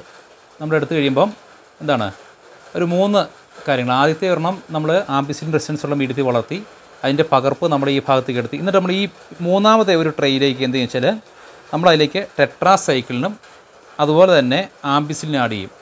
ചെറിയ പിപ്പറ്റ് ഉപയോഗിച്ച് അതിലേക്ക് ഈ മീഡിയത്തേക്ക് ടെട്രാസൈക്ലിനും അതോടൊപ്പം തന്നെ ആംബിസിലിനും നമ്മളതിലേക്ക് ആഡ് ചെയ്യും. അത് മൈക്രോസ്കോപ്പിക് ആയിട്ടുള്ള ചെറിയ ആണ് അതിലേക്ക് ആഡ് ചെയ്യും. ആഡ് ചെയ്തതിന് ശേഷം നമ്മളിതിനെ വളരാൻ അനുവദിക്കും. അപ്പോൾ ഈ പ്രോസസ്സ് നടന്നു കഴിയുമ്പോൾ നമ്മളിതിൻ്റെ പകർപ്പ് എടുത്തായിരുന്നു അല്ലേ. അപ്പോൾ ഇതിൽ നമ്മൾ എടുത്തിരിക്കുന്ന ഫസ്റ്റ് പ്ലേറ്റിൽ ഈ പറയുന്ന കോളനി നമുക്കിപ്പോൾ കാണാൻ പറ്റുന്നില്ല, അത് ചത്തുപോയി, അതായത് വളർച്ച നടന്നിട്ടില്ല. അപ്പോൾ ഇതിനെ നമുക്ക് റീകോമിനൻ്റ് ആയിട്ട് നമുക്ക് ഐഡൻറ്റിഫൈ ചെയ്യാം. എന്താണ് ഈ പറയുന്ന റെസിസ്റ്റൻസിൽ ഈ പറയുന്ന പ്ലേറ്റ് 1ൽ ഉള്ള സാമ്പിൾ അത് വെച്ചിരിക്കുന്ന ആ റെപ്ലിക്കയിൽ ഗ്രോത്ത് ഒന്നും കാര്യമായിട്ട് നടന്നിട്ടില്ല. അപ്പോൾ അതിനെ റീകോമിനൻ്റ് ആയിട്ട് നമുക്ക് പരിഗണിക്കാൻ സാധിക്കും. ഇതുകൂടാതെ നമുക്ക് വേറൊരു സെലക്റ്റബിൾ മാർക്കറിനെ കൂടി ഉപയോഗിക്കാം. അതിൻ്റെ പേരാണ് ഈക്ലോയി പ്ലാസ്മിഡ് PUK18 എന്നറിയപ്പെടുന്ന ഒരു സെലക്റ്റബിൾ മാർക്കർ കൂടി നമ്മൾ ഉപയോഗിക്കുന്നുണ്ട്. അത് PBr 322 ഈ പ്ലാസ്മിഡ് നല്ലതാണ്. അപ്പോൾ അതിൻ്റെ പ്രത്യേകം നമുക്ക് നോക്കാം.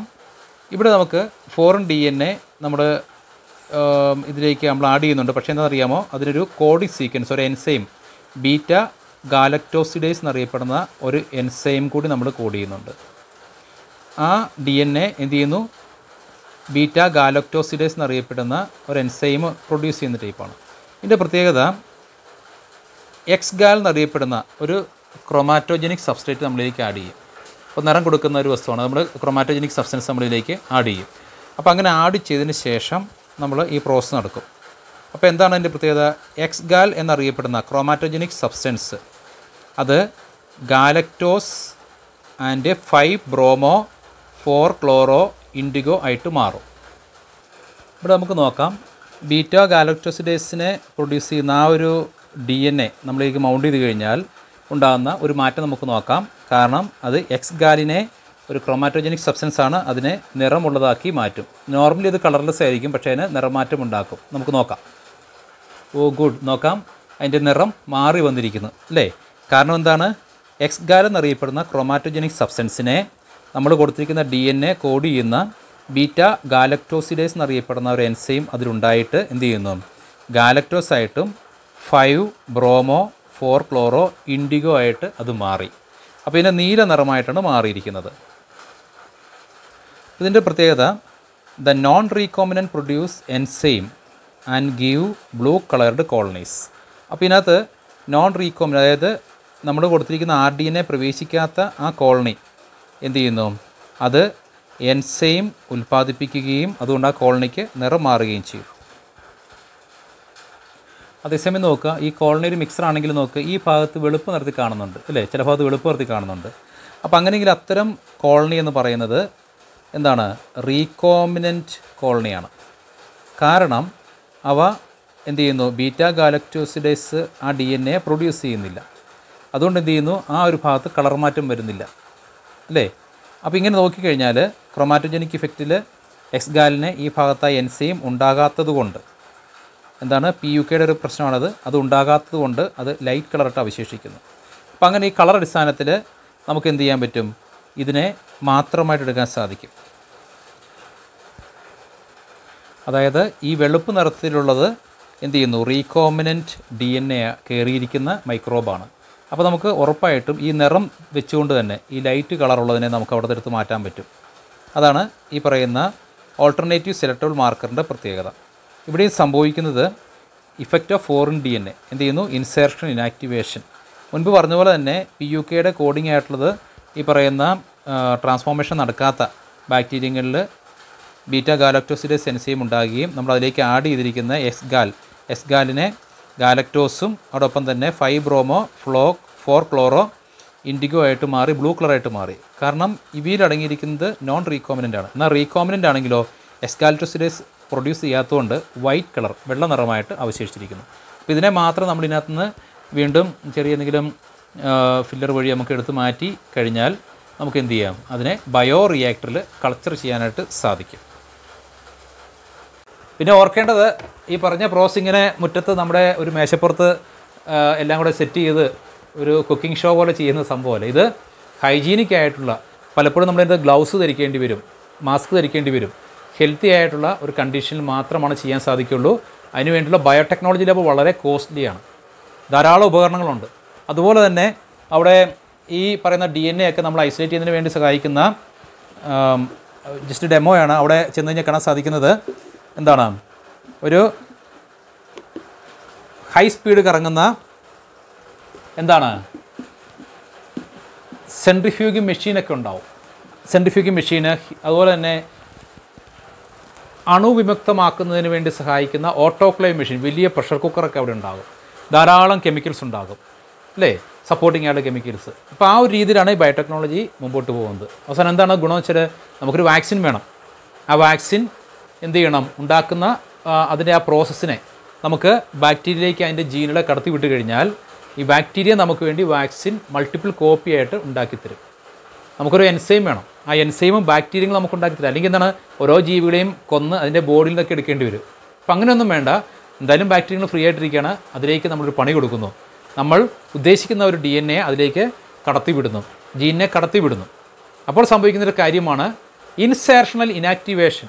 നമ്മൾ കൊടുത്തിരിക്കുന്ന ഫോറിൻ DNA അങ്ങോട്ട് ചെന്ന് കഴിയുമ്പോൾ ആ ബാക്ടീരിയയുടെ സ്വഭാവം മാറും. The effect of foreign DNA to the physiology of the bacteria are known as, microbes are known as insertional inactivation. പിന്നീട് അത് നമ്മുടെ അടിമയാണ്. ആ ഒരു രീതിയാണ് ചാപ്റ്റർ മുമ്പോട്ട് പോകുന്നത്. അപ്പോൾ നമ്മൾ പറഞ്ഞ പോലെ തന്നെ PCR മൾട്ടിപ്പിൾ കോപ്പി ആയിട്ട് DNA എടുക്കാൻ സാധിക്കുന്ന കുറേ മെഡിക്കൽ പരമായിട്ടുള്ള പ്രത്യേകതകൾ അതിനുണ്ട്. അതോടൊപ്പം തന്നെ അഗ്രോസ്റ്റൽ ഇലക്ട്രോഫോറസ് അത് ക്ലോസ് ആയിട്ടൊന്നും പറഞ്ഞു തരാം. അത്രയും പ്രോസസ്സ് വഴിയാണ് ചാപ്റ്റർ മുമ്പോട്ട് പോകുന്നത്. അപ്പോൾ ഇതിനകത്ത് എന്താണ്, ബയോടെക്നോളജി പ്രിൻസിപ്പിൾസ്, അതിൻ്റെ പ്രോസസ്സ് നമ്മൾ ചുരുക്കമായിട്ട് മനസ്സിലാക്കി, എന്തൊക്കെ ടൂൾസ് വേണമെന്ന് നമ്മൾ മനസ്സിലാക്കി. അപ്പോൾ DNA കടത്തിവിടാൻ വേണ്ടി നമ്മൾ പിന്നീട് ഉപയോഗിക്കുന്ന ഒരു സംഭവം കൂടി ഞാൻ ജസ്റ്റ് ഒന്ന് കാണിക്കുകയാണ്. നേരത്തെ പറഞ്ഞിരുന്നു, ബാക്ടീരിയയുടെ ഉള്ളിലുള്ള ഒരു പ്ലാസ്മിഡ് നമുക്ക് ജീൻ വാഹകനായിട്ട് ഉപയോഗിക്കാൻ സാധിക്കുമെന്ന് പറഞ്ഞു. ഇതുകൂടാതെ എൻ്റെ ഒരു സംഭവമുണ്ട്, നമ്മൾ ഫസ്റ്റ് ഇയർ ചാപ്റ്റർ കണ്ടതാണ്. എന്താണത്? ഓക്കെ, ഇതൊരു വൈറസിൻ്റെ മോഡലാണ്. വൈറസ്, ഈ വൈറസിൻ്റെ പേര് ഓർക്കുന്നുണ്ടാവും. എന്താണ്? ബാക്ടീരിയോഫേജ്. It's A virus. എന്ത് ചെയ്യുന്നു? Which attack the bacteria. ബാക്ടീരിയയുടെ മുകളിൽ അറ്റാച്ച് ചെയ്തിരിക്കും. ഇവിടെ അതിൻ്റെ ടെയിൽ ഫൈബറും ടെയിൽ ഫിന്നും ഒക്കെയുള്ള സംഭവമാണ്. ഇവിടെ ഹെഡിനകത്ത് അതിൻ്റെ DNA ഒക്കെ അടിപ്പുണ്ടാവും. എന്നിട്ട് എന്ത് ചെയ്യുന്നു? ഇതിനുള്ളിൽ ബാക്ടീരിയയുടെ പുറത്ത് അറ്റാച്ച് ചെയ്തിട്ട് DNA ഇതിനകത്തേക്ക് ഇഞ്ചെക്റ്റ് ചെയ്യും. പിന്നെ ഇത് ഒഴിഞ്ഞ ക്യാപ്പാണ് അല്ലേ. ഇതിനകത്തുള്ള DNA ബാക്ടീരിയയിലേക്ക് പ്രവേശിപ്പിക്കാൻ ഇതിന് പറ്റും.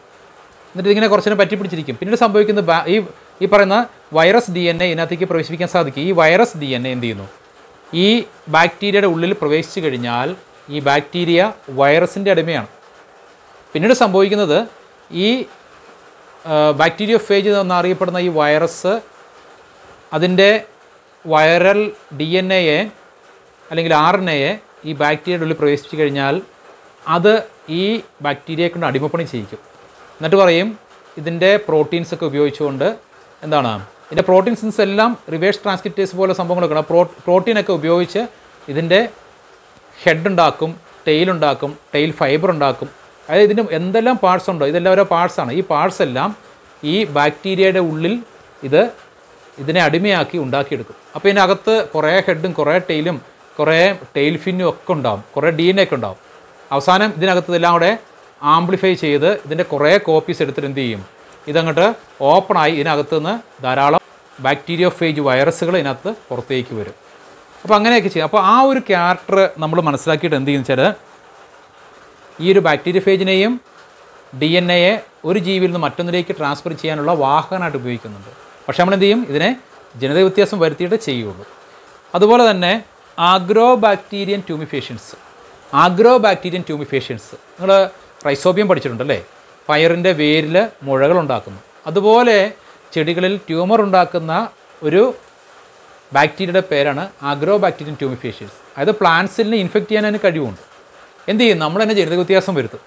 എന്നിട്ട് പറയും നീ അങ്ങനെ പോയിട്ട് ട്യൂമർ ഉണ്ടാക്കണ്ട, ഞങ്ങൾ പറയും നിനക്ക് ഇൻഫെക്റ്റ് ചെയ്യാനുള്ള കഴിവുണ്ടല്ലോ, ആ കഴിവ് ഉപയോഗിച്ച് ഞങ്ങൾ ഉദ്ദേശിക്കുന്ന ജീനിനെ നമുക്ക് ചെടിയിലേക്ക് മാറ്റാം. അപ്പോൾ അങ്ങനെ ചെയ്ത ഒന്ന് രണ്ട് സംഭവമുണ്ട്. മിന്നാമിനിങ്ങിൻ്റെ DNA എടുത്തിട്ട് പുകയില ചെടിയിലേക്ക് ഇങ്ങനെ ട്രാൻസ്ഫർ ചെയ്തു അഗ്രോബാക്ടീരിയക്ക് ഉപയോഗിച്ചിട്ട്. അപ്പോൾ എന്താ സംഭവിച്ചെന്ന് ചോദിച്ചു കഴിഞ്ഞാൽ ഈ പറഞ്ഞ മിന്നാമിനിങ്ങിൻ്റെ അതൊരു അനിമലാണ്, അല്ലെങ്കിൽ ഒരു അനിമൽ വിഭാഗത്തിൽപ്പെടുന്നതാണ്, ഇൻസെക്റ്റാണ്. ആ ഇൻസെക്റ്റിൻ്റെ ലൂസിഫറേസ് എൻസൈം ഉൽപ്പാദിപ്പിക്കുന്ന ആ പർട്ടിക്കുലർ ജീനിനെ എടുത്ത് പുകയില ചെടിയുടെ അത് വളർന്നുകൊണ്ടിരിക്കുന്ന സമയത്ത് അതിൻ്റെ സെല്ലിലേക്ക് പ്രവേശിപ്പിച്ചു. അതൊരു ചെടിയായി വളർന്നു കഴിഞ്ഞപ്പോൾ ആ ചെടിയുടെ ഓരോ കോശങ്ങളിലും ഈ മിന്നാമിനിങ്ങിൻ്റെ ജീൻ, ഈ പ്രകാശം കൊടുക്കുന്ന ബയോലൂമിനൻസ് കൊടുക്കുന്ന ജീൻ അതിനകത്ത് വന്നു. അപ്പോൾ രാത്രി പുകയില ചെടി തിളങ്ങും. അങ്ങനെ ഉണ്ടാക്കിയെടുത്തിട്ടുണ്ട്. അതോടൊപ്പം തന്നെ ധാരാളം പരീക്ഷണങ്ങൾ ഉണ്ടാക്കിയെടുക്കുന്ന ഒരു രീതിയിൽ ഈ പറയുന്ന അഗ്രോബാക്ടീരിയൻ ട്യൂമിഫേഷ്യൻസിലെ നമ്മൾ ഉദ്ദേശിക്കുന്ന ജനിതക സ്വഭാവത്തെ ഒരു ചെടിയിലേക്ക് കടത്തിവിടാൻ വേണ്ടി ഉപയോഗിച്ചിട്ടുണ്ട്. ഇതുകൂടാതെ റിട്രോവൈറസ് ക്യാൻസറിന് കാരണമാകുന്നതാണ്. ഹ്യൂമൻ സെൽസ് അതിന് മൾട്ടിപ്ലൈ ചെയ്ത് ട്യൂമർ ഉണ്ടാക്കുന്നതാണ്.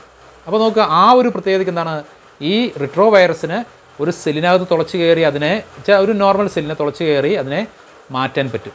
നമ്മളെന്ത് ചെയ്യുന്നു, ആ റിട്രോവൈറസിനെയും ജനിതകമായിട്ട് മോഡിഫൈ ചെയ്യും. എന്നിട്ട് പറയും നിൻ്റെ ഇൻഫെക്ഷൻ കപ്പാസിറ്റി അവിടെ നിൽക്കട്ടെ, പക്ഷേ നീ എന്ത് ചെയ്യണം, ഒരു ജീനിനെ ഈ പർട്ടിക്കുലർ അനിമൽ സെല്ലിലേക്ക് മാറ്റാൻ നീ വർക്ക് ചെയ്യണം. അപ്പോൾ അങ്ങനെയുള്ള ഒരു എക്സാമ്പിൾ നമ്മൾ അടുത്ത ചാപ്റ്ററിൽ പറയുന്നുണ്ട്. റോസി എന്നറിയപ്പെടുന്ന കൗ പശുവാണ്. അതിൻ്റെ പ്രത്യേകത, ആ പശുവിൽ നിന്ന് കിട്ടുന്ന, അതിനെ കറന്നാൽ കിട്ടുന്നത് മനുഷ്യൻ്റെ ഒരു അമ്മ കൊടുക്കുന്ന അതേ പാല് തന്നെയായിരിക്കും. അതായത് ഹ്യൂമൻ ലാക്റ്റാൽബുമിൻ എന്നറിയപ്പെടുന്ന ഹ്യൂമൻ മിൽക്ക് പ്രോട്ടീനാണ് ആ പശുവിൽ നിന്ന് കിട്ടുന്നത്. എന്താ ചെയ്തത്, ഹ്യൂമൻ DNA, ആ മിൽക്ക് ഉൽപ്പാദിപ്പിക്കുന്ന DNA എന്ത് ചെയ്യുന്നു, ഈ പറയുന്ന പശുവിലേക്ക് ട്രാൻസ്ഫർ ചെയ്തു. റോസി എന്നറിയപ്പെടുന്ന കൗ. അതുപോലെ തന്നെ ഇൻസുലിൻ കറന്നാൽ കിട്ടുന്ന, പാലിലൂടെ കിട്ടുന്ന പശുക്കളെ ഉണ്ടാക്കിയെടുക്കുന്ന നിരവധി കണ്ടുപിടുത്തങ്ങൾ ഈ ബയോടെക്നോളജി വഴി കിട്ടിയിട്ടുണ്ട്. അതുപോലെ തന്നെ വൈറ്റമിൻ A ധാരാളം അടങ്ങിയിരിക്കുന്ന ഗോൾഡൻ റൈസ്, അരി കഴിച്ചാൽ മതി, അതിൽ നിന്ന് വൈറ്റമിനും കിട്ടും. അങ്ങനെ സംഭവങ്ങൾ സെറ്റ് ചെയ്തിട്ടുണ്ട്. ഇങ്ങനെ നിരവധി ഗുണങ്ങൾ നമുക്ക് ഈ ബയോടെക്നോളജി സമ്മാനിക്കുന്നുണ്ട് വാക്സിൻ ഉണ്ടാക്കുന്നതിന് വേണ്ടി. അതുപോലെ ജീൻ തെറാപ്പി, ജനിതക രോഗങ്ങൾക്ക് പരിഹാരമായിട്ട് ജീൻ മാറ്റി വെക്കുന്ന പ്രോസസ്സുകൾ, ഇങ്ങനെ നിരവധി പ്രോസസ്സ്, അത് അടുത്ത ചാപ്റ്ററാണ് കാണുന്നത്. അങ്ങനെ വളരെ ഇൻട്രസ്റ്റിംഗ് ആണ് ഈ ചാപ്റ്റർ. രോഗം കണ്ടുപിടിക്കാൻ വേണ്ടിയുള്ള പ്രോസസ്സായിട്ടൊക്കെ ഉപയോഗിക്കുന്നുണ്ട്. അതുപോലെ ഇപ്പോൾ DNA ട്രാൻസ്ഫർ ചെയ്യുന്നതിൽ ഒരു താരവും കൂടിയുണ്ട്. ഒരു പ്ലാന്റ് സെല്ലിലേക്ക് നമുക്ക് DNA കടത്തിവിടാൻ നമ്മൾ പറഞ്ഞ അഗ്രോബാക്ടീരിയ ഉണ്ടെന്ന് പറഞ്ഞു. അപ്പോൾ ഇവിടെ ഒരു സംഭവമുണ്ട്. ഇത് ഒരു ബയോളിസ്റ്റിക് സംഭവമാണ്, ഒരു ബയോളിസ്റ്റിക് ഗണ്ണാണ്. ജീൻ ഗൺ എന്ന് പറയും, ജീൻ തോക്ക്. അപ്പോൾ ഇതിനകത്ത് നമ്മൾ ആഗ്രഹിക്കുന്ന DNA സാമ്പിൾ മൗണ്ട് ചെയ്യും. ഇതിനകത്ത് എക്സ്പ്ലോസീവായിട്ട് കാര്യമുണ്ട്. എന്നിട്ട് ഇവിടെ ഒരു തോക്ക് പോലെ കാഞ്ചി വലിച്ചു കഴിഞ്ഞാൽ എന്താണ്, ഇതിനകത്ത് ടങ്സ്റ്റൺ തരികളിലോ സ്വർണ്ണത്തരികളിലോ പ്ലേറ്റ് ചെയ്യപ്പെട്ടിരിക്കുന്ന DNA, ഇപ്പോൾ DNA ഒരു ഗോൾഡ് തരികൾക്ക് അല്ലെങ്കിൽ ടങ്സ്റ്റൺ തരികൾക്ക് മുകളിൽ അത് കോട്ട് ചെയ്തിട്ടുണ്ടാവും.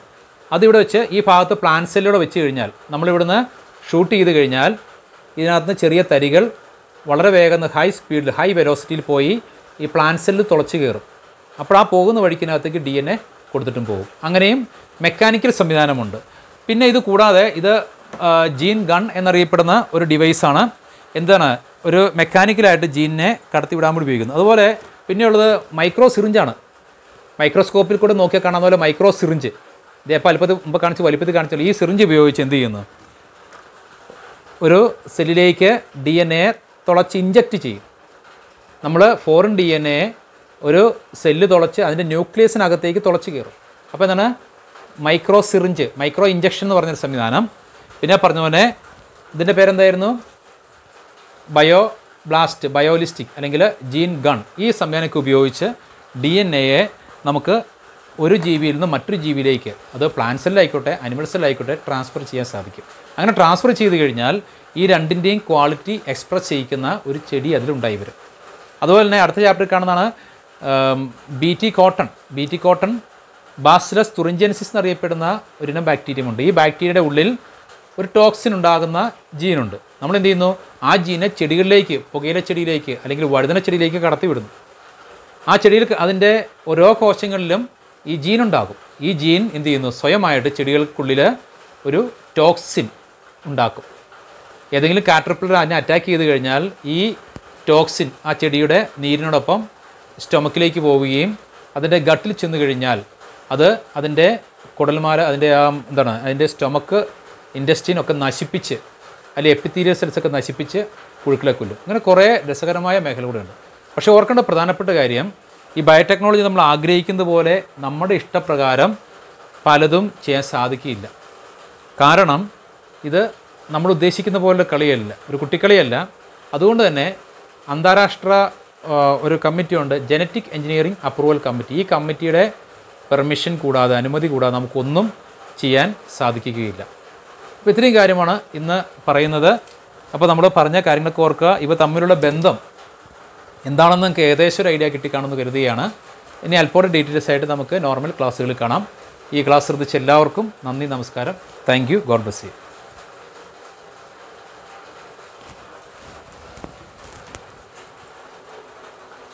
ബാക്ടീരിയോഫേജ് വൈറസുകൾ ഇതിനകത്ത് പുറത്തേക്ക് വരും. അപ്പോൾ അങ്ങനെയൊക്കെ ചെയ്യും. അപ്പോൾ ആ ഒരു ക്യാരക്ടർ നമ്മൾ മനസ്സിലാക്കിയിട്ട് എന്ത് ചെയ്യുന്നു വെച്ചാൽ, ഈ ഒരു ബാക്ടീരിയോഫേജിനെയും DNA ഒരു ജീവിയിൽ നിന്ന് മറ്റൊന്നിലേക്ക് ട്രാൻസ്ഫർ ചെയ്യാനുള്ള വാഹനമായിട്ട് ഉപയോഗിക്കുന്നുണ്ട്. പക്ഷേ നമ്മൾ എന്ത് ചെയ്യും, ഇതിനെ ജനിതക വ്യത്യാസം വരുത്തിയിട്ട് ചെയ്യുള്ളൂ. അതുപോലെ തന്നെ ആഗ്രോ ബാക്ടീരിയൻ ട്യൂമിഫേഷ്യൻസ് നിങ്ങൾ റൈസോബിയം പഠിച്ചിട്ടുണ്ടല്ലേ? പയറിൻ്റെ വേരിൽ മുഴകളുണ്ടാക്കുന്നു. അതുപോലെ ചെടികളിൽ ട്യൂമർ ഉണ്ടാക്കുന്ന ഒരു ബാക്ടീരിയയുടെ പേരാണ് ആഗ്രോ ബാക്ടീരിയൻ ട്യൂമിഫേഷ്യൻസ്. അതായത് പ്ലാന്റ്സിനെ ഇൻഫെക്റ്റ് ചെയ്യാൻ അതിന് കഴിവുണ്ട്. എന്ത് ചെയ്യും, നമ്മൾ തന്നെ ജനിതക വ്യത്യാസം വരുത്തും. എന്നിട്ട് പറയും, നീ അങ്ങനെ പോയിട്ട് ട്യൂമർ ഉണ്ടാക്കണ്ട, ഞങ്ങൾ പറയും നിനക്ക് ഇൻഫെക്റ്റ് ചെയ്യാനുള്ള കഴിവുണ്ടല്ലോ, ആ കഴിവ് ഉപയോഗിച്ച് ഞങ്ങൾ ഉദ്ദേശിക്കുന്ന ജീനിനെ നമുക്ക് ചെടിയിലേക്ക് മാറ്റാം. അപ്പോൾ അങ്ങനെ ചെയ്ത ഒന്ന് രണ്ട് സംഭവമുണ്ട്. മിന്നാമിനിങ്ങിൻ്റെ DNA എടുത്തിട്ട് പുകയില ചെടിയിലേക്ക് ഇങ്ങനെ ട്രാൻസ്ഫർ ചെയ്തു, ആഗ്രോ ബാക്ടീരിയക്ക് ഉപയോഗിച്ചിട്ട്. അപ്പോൾ എന്താ സംഭവിച്ചെന്ന് ചോദിച്ചു കഴിഞ്ഞാൽ, മിന്നാമിനിങ്ങിൻ്റെ അതൊരു ഇൻസെക്റ്റാണ്. ആ ഇൻസെക്റ്റിൻ്റെ ലൂസിഫറേസ് എൻസൈം ഉൽപ്പാദിപ്പിക്കുന്ന ആ പർട്ടിക്കുലർ ജീനിനെ എടുത്ത് പുകയില ചെടിയുടെ അത് വളർന്നുകൊണ്ടിരിക്കുന്ന സമയത്ത് അതിൻ്റെ സെല്ലിലേക്ക് പ്രവേശിപ്പിച്ചു. അതൊരു ചെടിയായി വളർന്നു കഴിഞ്ഞപ്പോൾ ആ ചെടിയുടെ ഓരോ കോശങ്ങളിലും ഈ മിന്നാമിനിങ്ങിൻ്റെ ജീൻ, ഈ പ്രകാശം കൊടുക്കുന്ന ബയോലൂമിനൻസ് കൊടുക്കുന്ന ജീൻ അതിനകത്ത് വന്നു. അപ്പോൾ രാത്രി പുകയില ചെടി തിളങ്ങും. അങ്ങനെ ഉണ്ടാക്കിയെടുത്തിട്ടുണ്ട്. നമ്മൾ ഉദ്ദേശിക്കുന്ന ജനിതക സ്വഭാവത്തെ ഒരു ചെടിയിലേക്ക് കടത്തിവിടാൻ വേണ്ടി ഉപയോഗിച്ചിട്ടുണ്ട്. ഇതുകൂടാതെ റിട്രോവൈറസ് ക്യാൻസറിന് കാരണമാകുന്നതാണ്. ഹ്യൂമൻ സെൽസ് അതിന് മൾട്ടിപ്ലൈ ചെയ്ത് ട്യൂമർ ഉണ്ടാക്കുന്നതാണ്. അപ്പോൾ നോക്കുക, ആ ഒരു പ്രത്യേകതയ്ക്ക് എന്താണ്, ഈ റിട്രോവൈറസിന് ഒരു സെല്ലിനകത്ത് തുളച്ച് കയറി അതിനെ ഒരു നോർമൽ സെല്ലിനെ തുളച്ച് കയറി അതിനെ മാറ്റാൻ പറ്റും.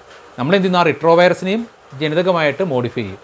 എന്നിട്ട് പറയും, നിൻ്റെ ഇൻഫെക്ഷൻ കപ്പാസിറ്റി അവിടെ നിൽക്കട്ടെ, പക്ഷേ നീ എന്ത് ചെയ്യണം, ഒരു ജീനിനെ ഈ പർട്ടിക്കുലർ അനിമൽ സെല്ലിലേക്ക് മാറ്റാൻ നീ വർക്ക് ചെയ്യണം. അപ്പോൾ അങ്ങനെയുള്ള ഒരു എക്സാമ്പിൾ നമ്മുടെ അടുത്ത ചാപ്റ്ററിൽ പറയുന്നുണ്ട്. റോസി എന്നറിയപ്പെടുന്ന കൗ പശുവാണ്. അതിൻ്റെ പ്രത്യേകത, ആ പശുവിൽ നിന്ന് കിട്ടുന്ന, അതിനെ കറന്നാൽ കിട്ടുന്നത് മനുഷ്യൻ്റെ ഒരു അമ്മ കൊടുക്കുന്ന അതേ പാല് തന്നെയായിരിക്കും. അതായത് ഹ്യൂമൻ ലാക്റ്റാൽബുമിൻ എന്നറിയപ്പെടുന്ന ഹ്യൂമൻ മിൽക്ക് പ്രോട്ടീനാണ് ആ പശുവിൽ നിന്ന് കിട്ടുന്നത്. എന്താ ചെയ്തത്, ഹ്യൂമൻ DNA, ആ മിൽക്ക് ഉൽപ്പാദിപ്പിക്കുന്ന DNA എന്ത് ചെയ്യുന്നു, ഈ പറയുന്ന പശുവിലേക്ക് ട്രാൻസ്ഫർ ചെയ്തു. റോസി എന്നറിയപ്പെടുന്ന കൗ.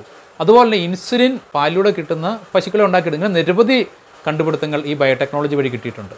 അതുപോലെ തന്നെ വൈറ്റമിൻ A ധാരാളം അടങ്ങിയിരിക്കുന്ന ഗോൾഡൻ റൈസ്, അരി കഴിച്ചാൽ മതി, അതിൽ നിന്ന് വൈറ്റമിനും കിട്ടും. അങ്ങനെ സംഭവങ്ങൾ സെറ്റ് ചെയ്തിട്ടുണ്ട്. ഇങ്ങനെ നിരവധി ഗുണങ്ങൾ നമുക്ക് ഈ ബയോടെക്നോളജി സമ്മാനിക്കുന്നുണ്ട് വാക്സിൻ ഉണ്ടാക്കുന്നതിന് വേണ്ടി.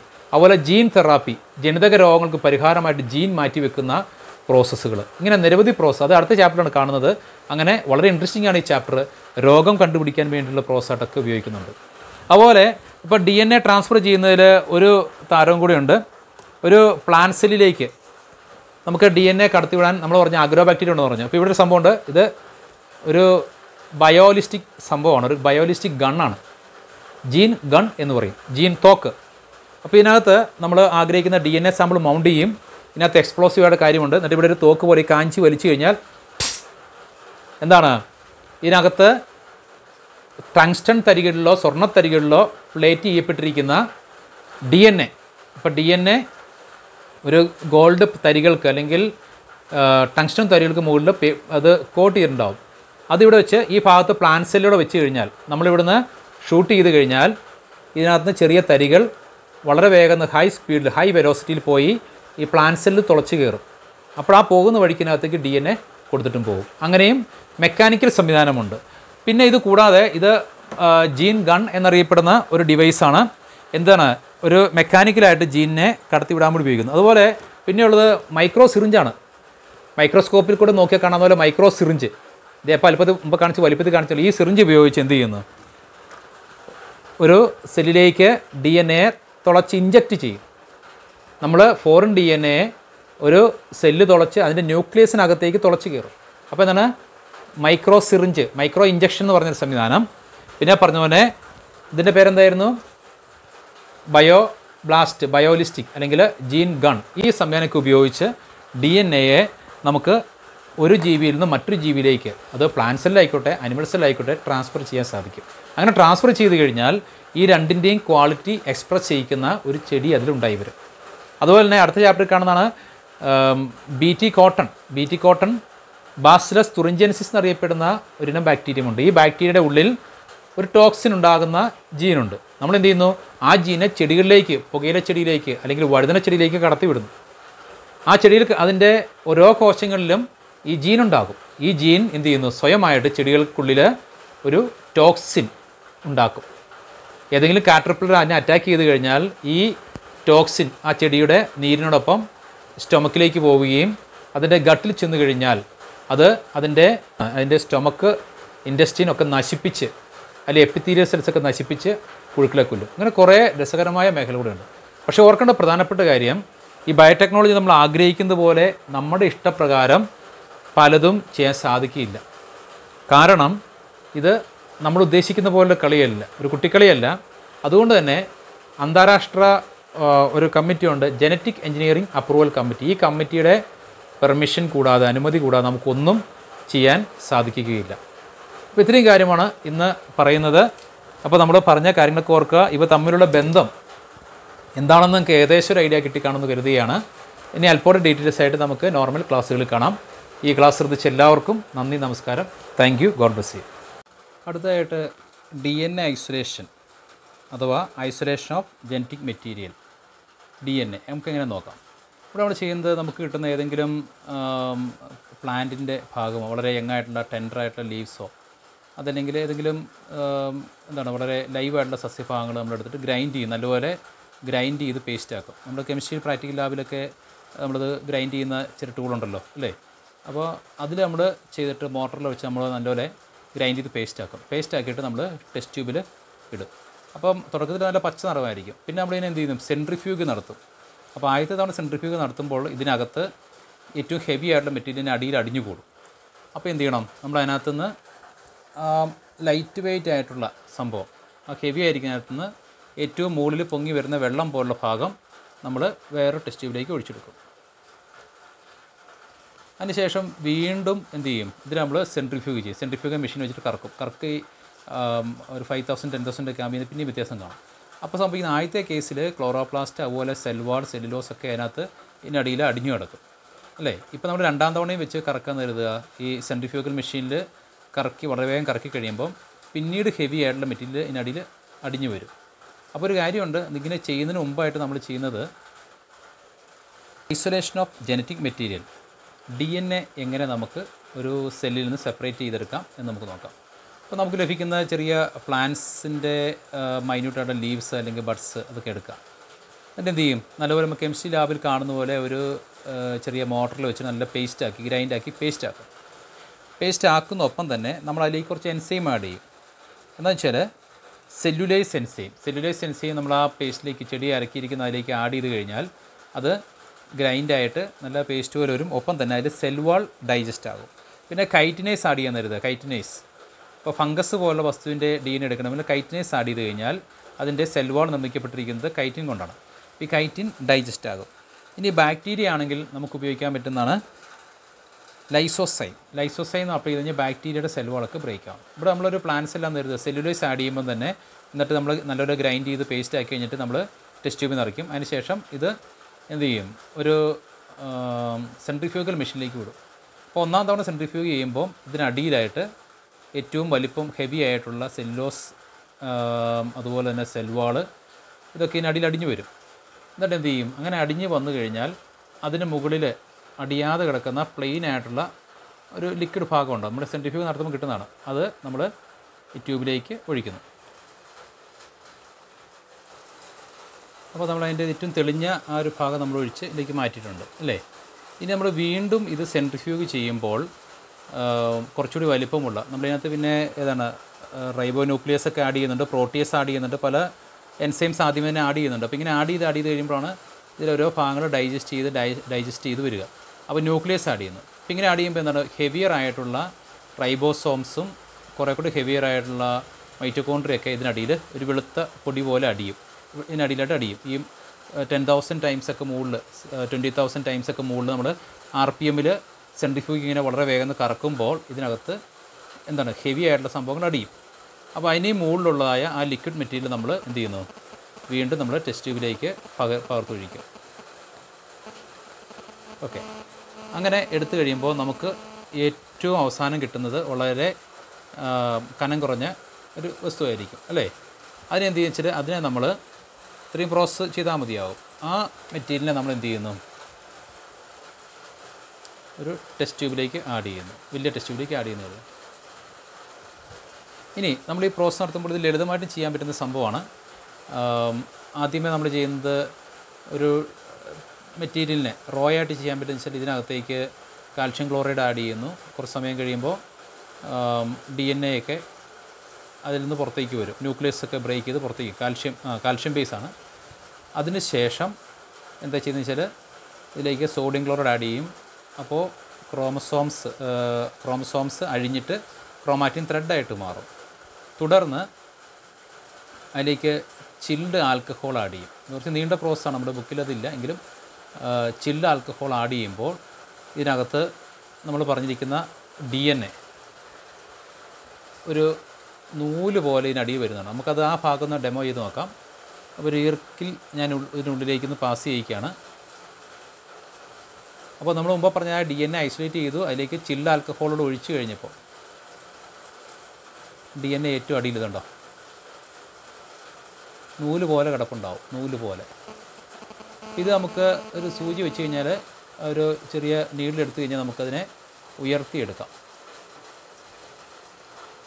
DNA ചെറിയ നാര് പോലെ എടുക്കാൻ പറ്റും. അപ്പോൾ അതിനാണ് സ്പൂളിംഗ് എന്ന് പറയുന്നത്. സ്പൂളിംഗ് ഉണ്ടല്ലോ, DNA ലാസ്റ്റ് ഈ പ്രോസസ്സ് നടന്നു കഴിയുമ്പോൾ സെപ്പറേറ്റ് ചെയ്യുമ്പോൾ ഇതുപോലെ നാല് പോലെ ആകും. അതിന് നമുക്ക് ഉയർത്തിയെടുക്കാൻ പറ്റും, സ്പൂളിംഗ് പ്രോസസ്സ് എന്ന് പറയും. അപ്പോൾ ഒരു സെല്ലിൻ്റെ അകത്ത് സെൽവാള് പുറമേ ഉണ്ട്, അതിനകത്ത് സെല്ലുണ്ട്. ആ സെൽവാള് ഡൈജസ്റ്റ് ചെയ്ത് കഴിഞ്ഞാൽ പിന്നെ പ്ലാസ്മ മെംബ്രെയിൻ ഉണ്ട്, അതിനകത്ത് ന്യൂക്ലിയസ് ഉണ്ട്. ആ ന്യൂക്ലിയസിൻ്റെയും ഉള്ളിലാണ് ഈ ക്രോമസോംസ് ഇരിക്കുന്നത് അല്ലേ. അതിനെ നമ്മൾ പുറത്തെടുക്കുന്ന ഒരു പരിപാടിയാണ് ഇപ്പോൾ കാണിച്ചത്. സ്പൂളിംഗ് പ്രോസസ്സ് എന്ന് പറയും. എന്താണ്, we can wind the DNA or DNA threads with needle നമുക്കിങ്ങനെ എടുക്കാൻ പറ്റുന്നൊരു പ്രോസസ്സാണ്. അപ്പോൾ ഇത് നീണ്ട പ്രോസസ്സാണ്, ജസ്റ്റ് ഒന്ന് കാണിച്ചെന്ന് മാത്രമേ ഉള്ളൂ. അപ്പോൾ നമ്മൾ ചെയ്തേക്കുന്ന കുറേ എക്സ്പെരിമെൻറ്റ് ജസ്റ്റ് ഒരു ഡെമോ വെർഷനാണ്, ഡെമോയ്ക്ക് വേണ്ടിയാണ്, ഒരു സിമുലേഷൻ മാത്രമാണ്. അപ്പോൾ ഇതിനകത്തോടെ നിങ്ങൾക്ക് ഏകദേശം നമ്മുടെ പാഠഭാഗങ്ങളൊക്കെ മനസ്സിലായി തരുന്നു. Thank you all. ഒന്നിരുന്ന ടെസ്റ്റ് കൂടെ വായിച്ച് നോക്കുക. Thank U.